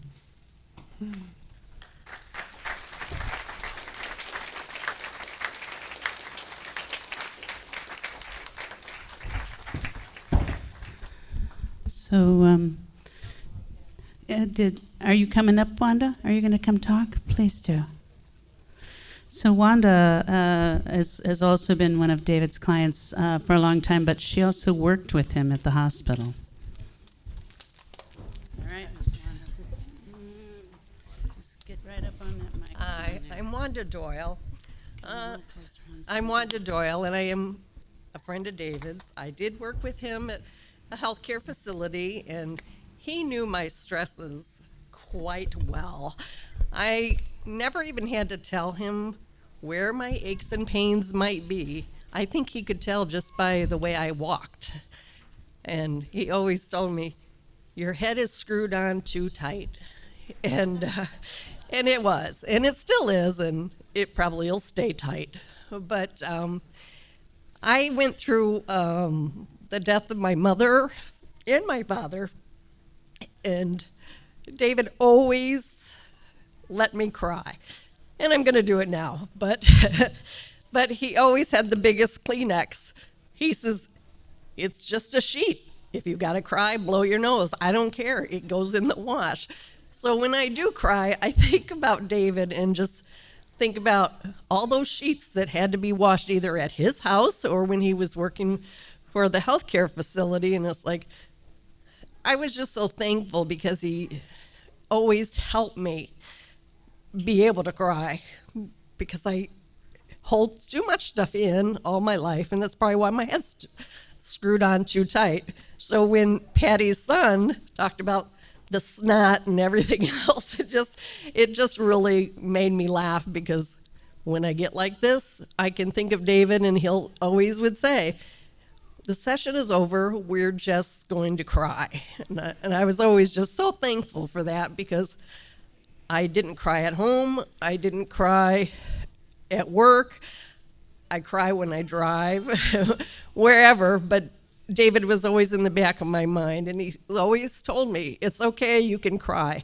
Don't be afraid, just let it out, because something could happen if you don't let it out. And so I'm just so thankful that I've known David probably 30-some years. I don't even remember.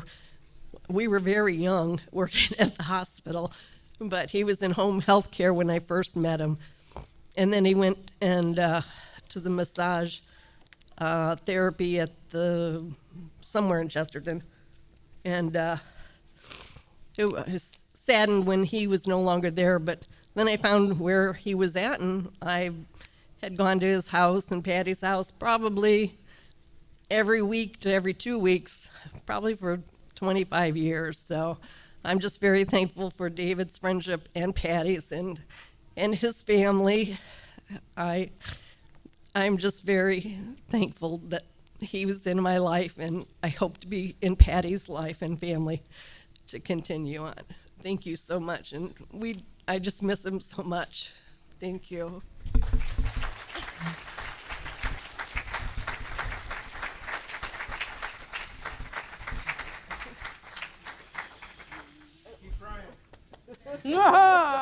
Cry on, sister, cry on. Did I lose Greg? Did he just disappear out of here? He did. Okay. Okay, we're going to open the meeting for Kalani, all the way from Hawaii. So we're going to see if this works. Kalani Souza is a cultural leader. He is a teacher. He was a speaker. He was also a musician. And then almost 4 years ago, he developed something called chronic demyelinating polyneuropathy, which is a lot of words to say that he can't use his hands, he can't use his feet, he can't feel his feet from his knees down. And recently he told me, well, I figured, or he actually told Jason this, I think, that all these people who, they have amputated limbs and they get these artificial limbs, if they can learn to walk on those, why can't I learn to walk on my own? I can't take them off, but I may as well learn how to use them. His humor, his teachings have helped David and I through a lot of difficult times, and he has a unique sense of humor, one that he and David collected. Are we connected? They're working on this. Okay. He was his wife Julie was David's Lomi teacher, and when we would go to Hawaii, we learned so much about Hawaii because we spent time with them. We didn't go to the tourist places. We arrived our first time, and it's a long flight over. And it's afternoon there, and it's way late at night where I come from. So he says, go eat. Go eat. You're on the ground now. You've been in the air for so long. You need to ground yourself. So we went. I said, where do we go? He says, you want to go local or you want to go tourist? I said, duh, I want to go local.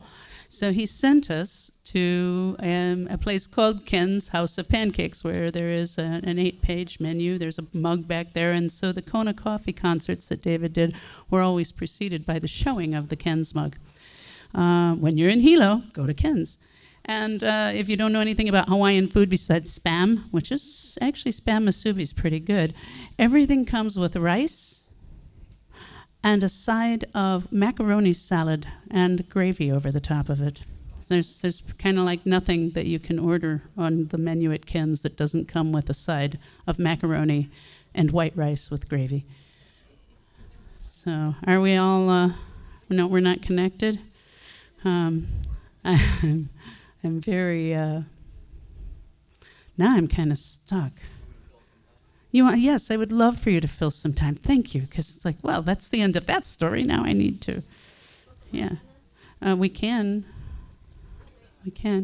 No, come on up, Jamie. Jamie is complicated. Jamie, the first time I ever met Jamie, he's Jeremy's oldest friend that I know of. And the first time I met Jamie, I had very long red hair, and he also had very long red hair. And he got in my van, and he said, nice hair. No, he said, I'm from another planet, nice hair. And I said, Interestingly, so am I, or something along those lines. It's gotten shorter since then. And darker. But I explained to him that that's what happens to some of us redheads. So, without further ado, Mr. Jamie Westbrooks.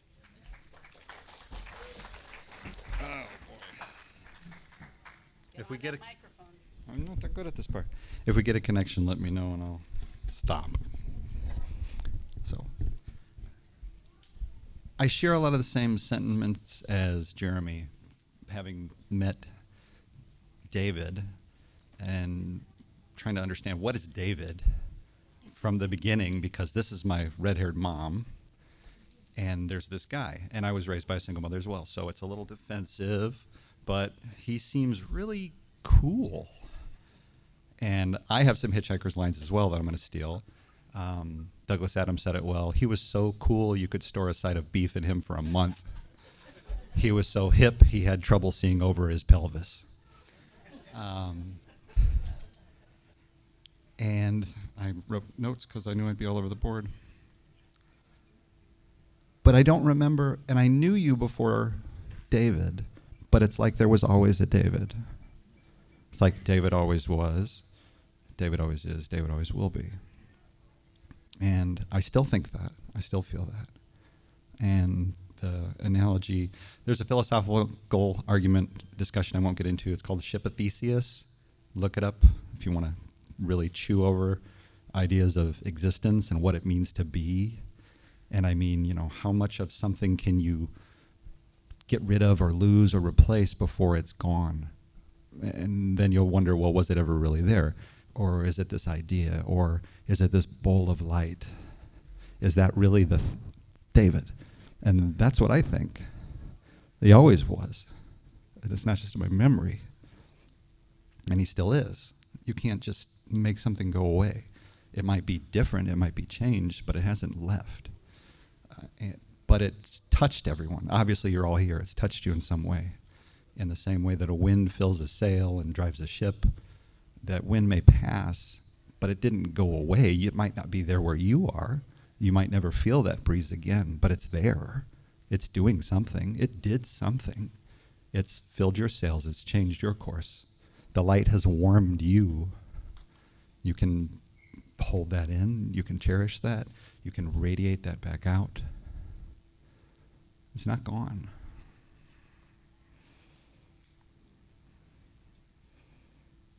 I was too short. That's kind of where I'm at on this. So, I don't think he's gone. And it's a Western thing. We struggle with that. We're not very good at it. And I learned a lot from him, from this woman, the books.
It is a great gratitude. And so to all of you here today, I say again, in a really huge way, mahalo, mahalo nui, which is like a lot of gratitude. And he's on? Hey, Kay. Hey, brother. How are you, my sister? Well, I'm glad I made it. This technology, it's rough. Yeah, I know. So we are all here to hear what you have to share with us.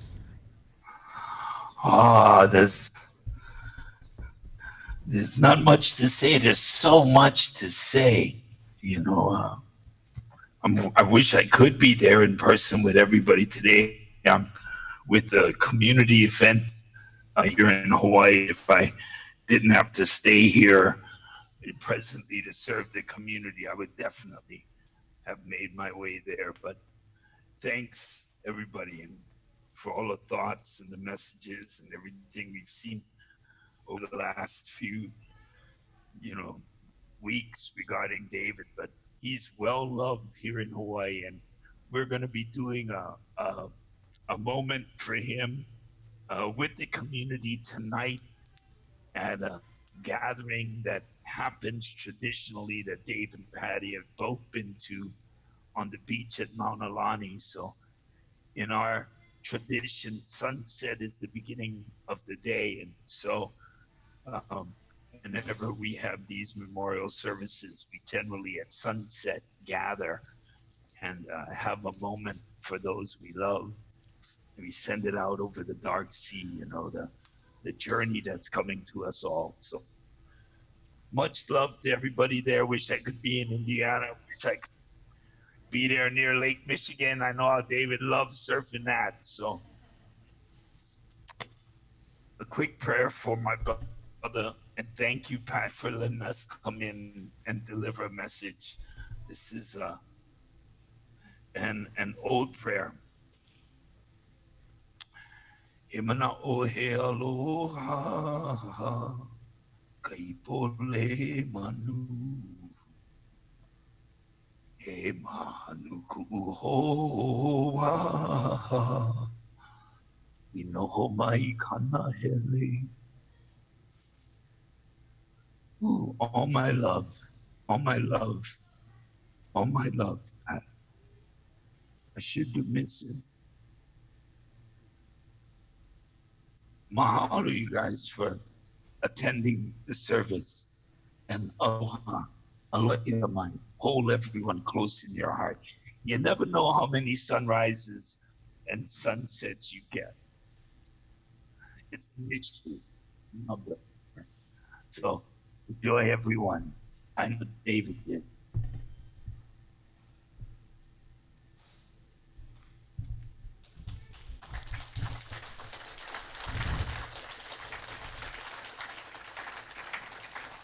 Mahalo, brother. I am glad you are here. Mahalo. So, if you got any other words of wisdom real quick, tell them now, because I've been trying all day too, and everybody else has been sharing all these things, and the more we hear these things, the more we remember them.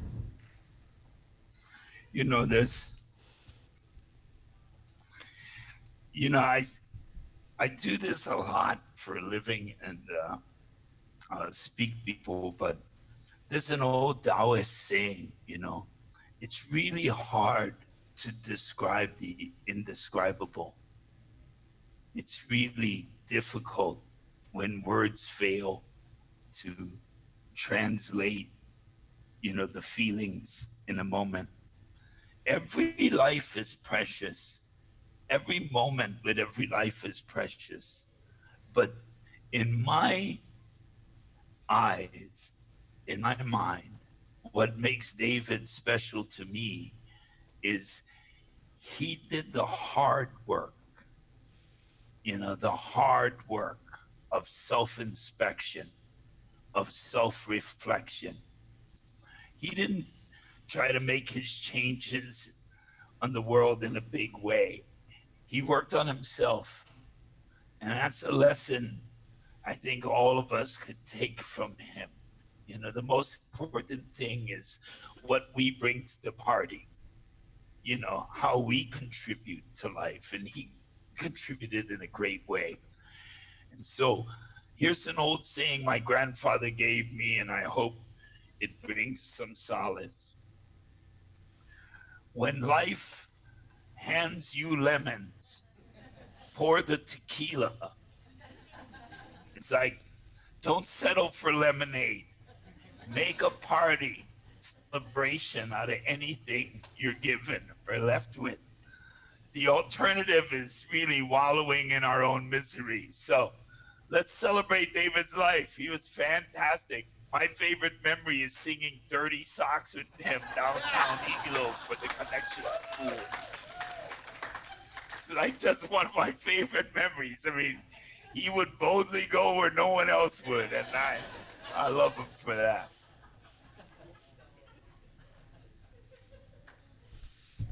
Okay. Yeah. And we already played the video of him singing it. We just didn't do the one with the keikis down in Hilo.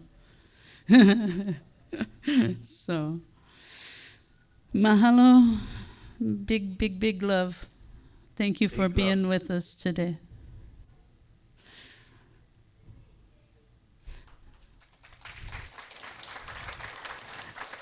Aloha mai.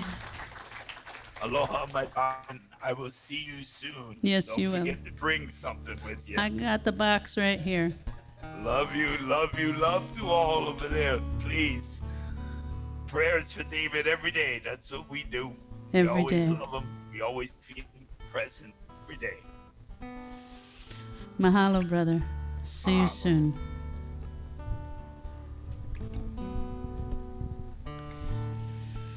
So, is there anyone else who wants to speak? Yep, we got one right here. Because we're gonna try and wrap things up. The after party. If there's not flyers up there and you don't know where that's gonna be, holler at me or holler at somebody. There are flyers. Rebecca says there are flyers up front that will tell you exactly where you need to be. Oh my gosh. This gentleman here, he's leaving. No, wait, come back. This guy right here, we had Uptown Trio together, David and Waz and I. And so without further ado, this is Waz. First of all, my deepest sympathies, Patty.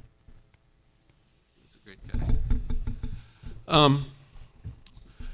Well, everybody has probably said just about everything there is to say. Well, I can't say everything, but I'm just going to add my 2 cents about what a great guy David was. First time I met David, it was at the court in Valpo. They used to have an open mic there. That's actually the first place I met Patti. That's the first place I met Jeff Sarver. And the music scene in Valpo was great.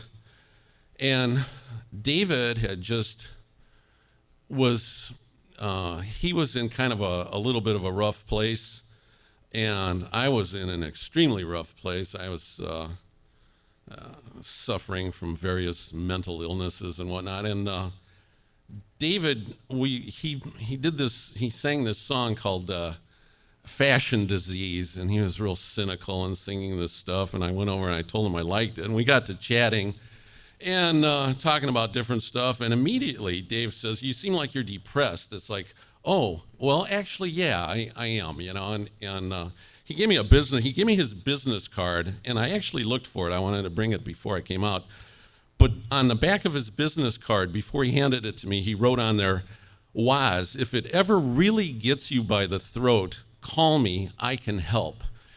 And that pretty much summed up Dave, like, for the rest of the time I knew him. You know, we played music together. I kind of gave him a rough time, I think, sometimes when we were playing music together, because I don't think he took it as seriously as I did. And sometimes it's like, come on, Dave, take this a little. But he had a kind of just a lighthearted, lackadaisical way about just so many things. And sometimes I just made the mistake of of thinking that he wasn't serious enough. And actually, I was the one who was wrong on that one. It's like, no, he's got this perfectly prioritized exactly where it needs to be. I'm the one who's being too heavy about this stuff, you know. So, and then the other thing where David literally, like, it wasn't getting me by the throat, it was getting me by the body, and I was in this agony of pain. And I called him up and I said, Dave, can you do some work on me? And he's like, oh yeah. And he worked on me for, this was when he was in Porter at the acupuncture place. And I signed up for 6 sessions with him. And every week he'd try something different. And every time I went, I had a little bit of, I had relief. And, but it was still, you know, I kept going back. It was like something was still not right. And then on the very last time that I had paid for, that I was, you know, like my last session that was like technically part of the thing that I was doing, he starts manipulating my arms and legs, and all of a sudden it's like there's like this, and I see this blinding flash of light, and I said, David, did you feel that when you did that? He says, I heard it was, you know, and I sat up because I was on he's working on me on a table, and I sat up, and it's like, whatever you did just then, that was it. And I mean, it was like Benny Hinn or whoever that guy, you know, it's like, thank you, oh Lord, I'm cured, you know. And I felt like, you know, throw down your crutches, I can walk again. So, and that not only like relieved my physical pain, saved me thousands of dollars, and I was grateful to David. I was always grateful to David for a lot of things, but especially for that. And everybody that knew him did love him, I think. So that's all I got. Thank you.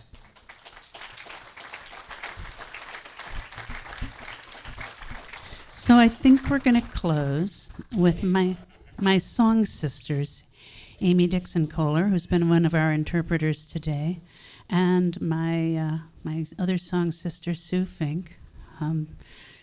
I know there are a lot of people who've traveled far today, you know, Milwaukee and Kalamazoo, but Sue came from Chicago and Amy from Fox River Grove.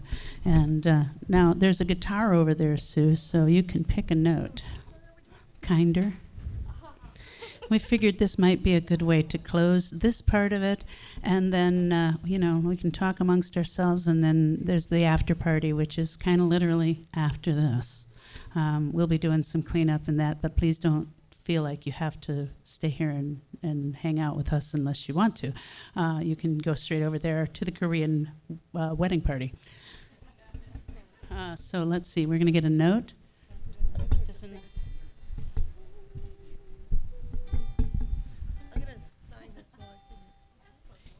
Amy's going to sign when she sings.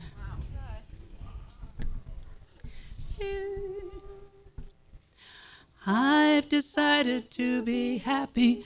I've decided to be glad. I've decided to be grateful for all I ever had.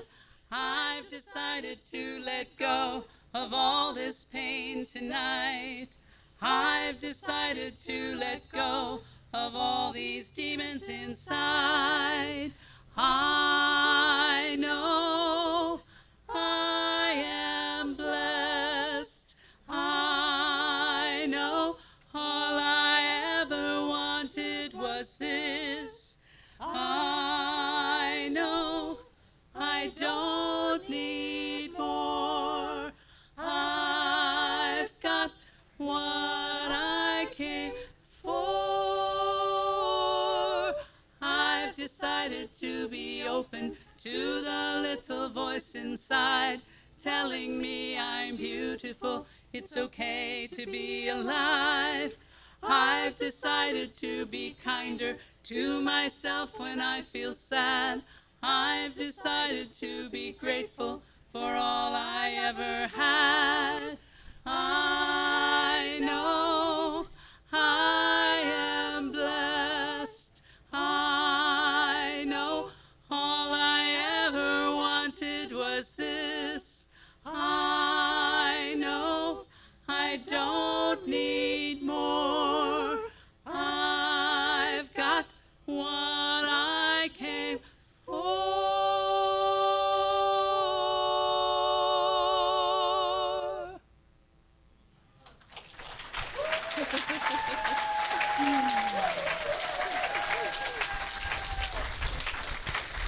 So mahalo nui loa, malama pona, which means take good care of yourselves. Keep David on your lips and in your hearts, because as Terry Pratchett says, a man is not dead as long as his name is still spoken. So, I don't know what else to say except mahalo nui. Mahalo nui loa. I love you all. David loves you all. He's here. We know he's here.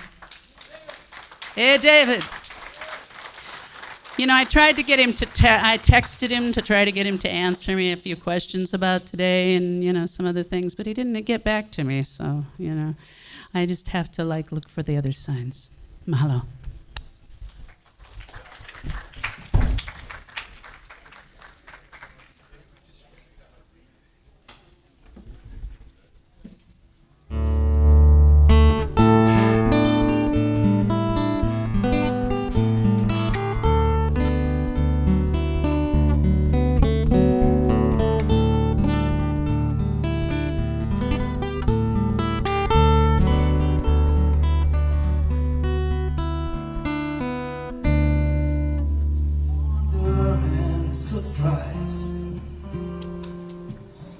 Life is funny that way.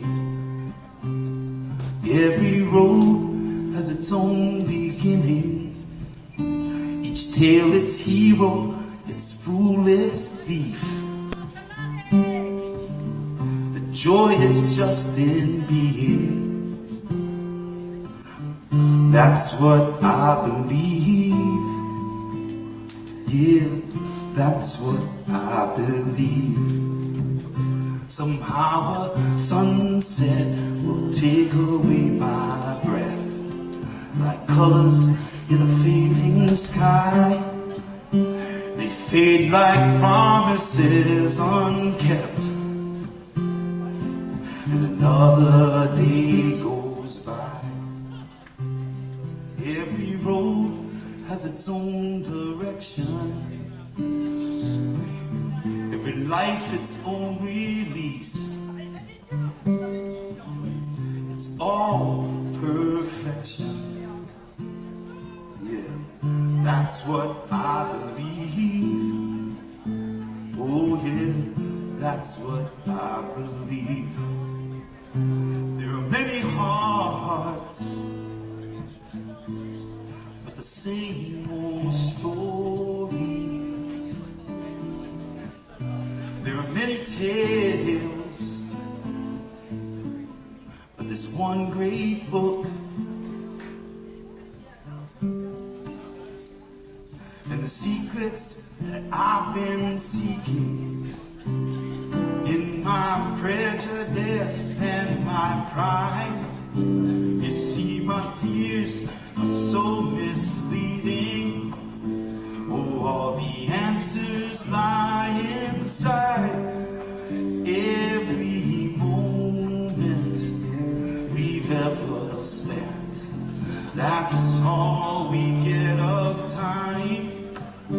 Have no worries, and don't forget, forgiveness is divine. You see, the road, it goes on forever, and no matter where it leads, the journey is the destination. Yeah, that's what I believe. Yeah, that's what I believe. I say, that's what I believe. Oh, I love you, brother. Always have, always will. Melanie Souza, everybody, thank you. As I said, one of the pillars for this event, but I'll tell you who the glue was. It was two ladies, Susie Ruddle and Julie, Kalani's wife.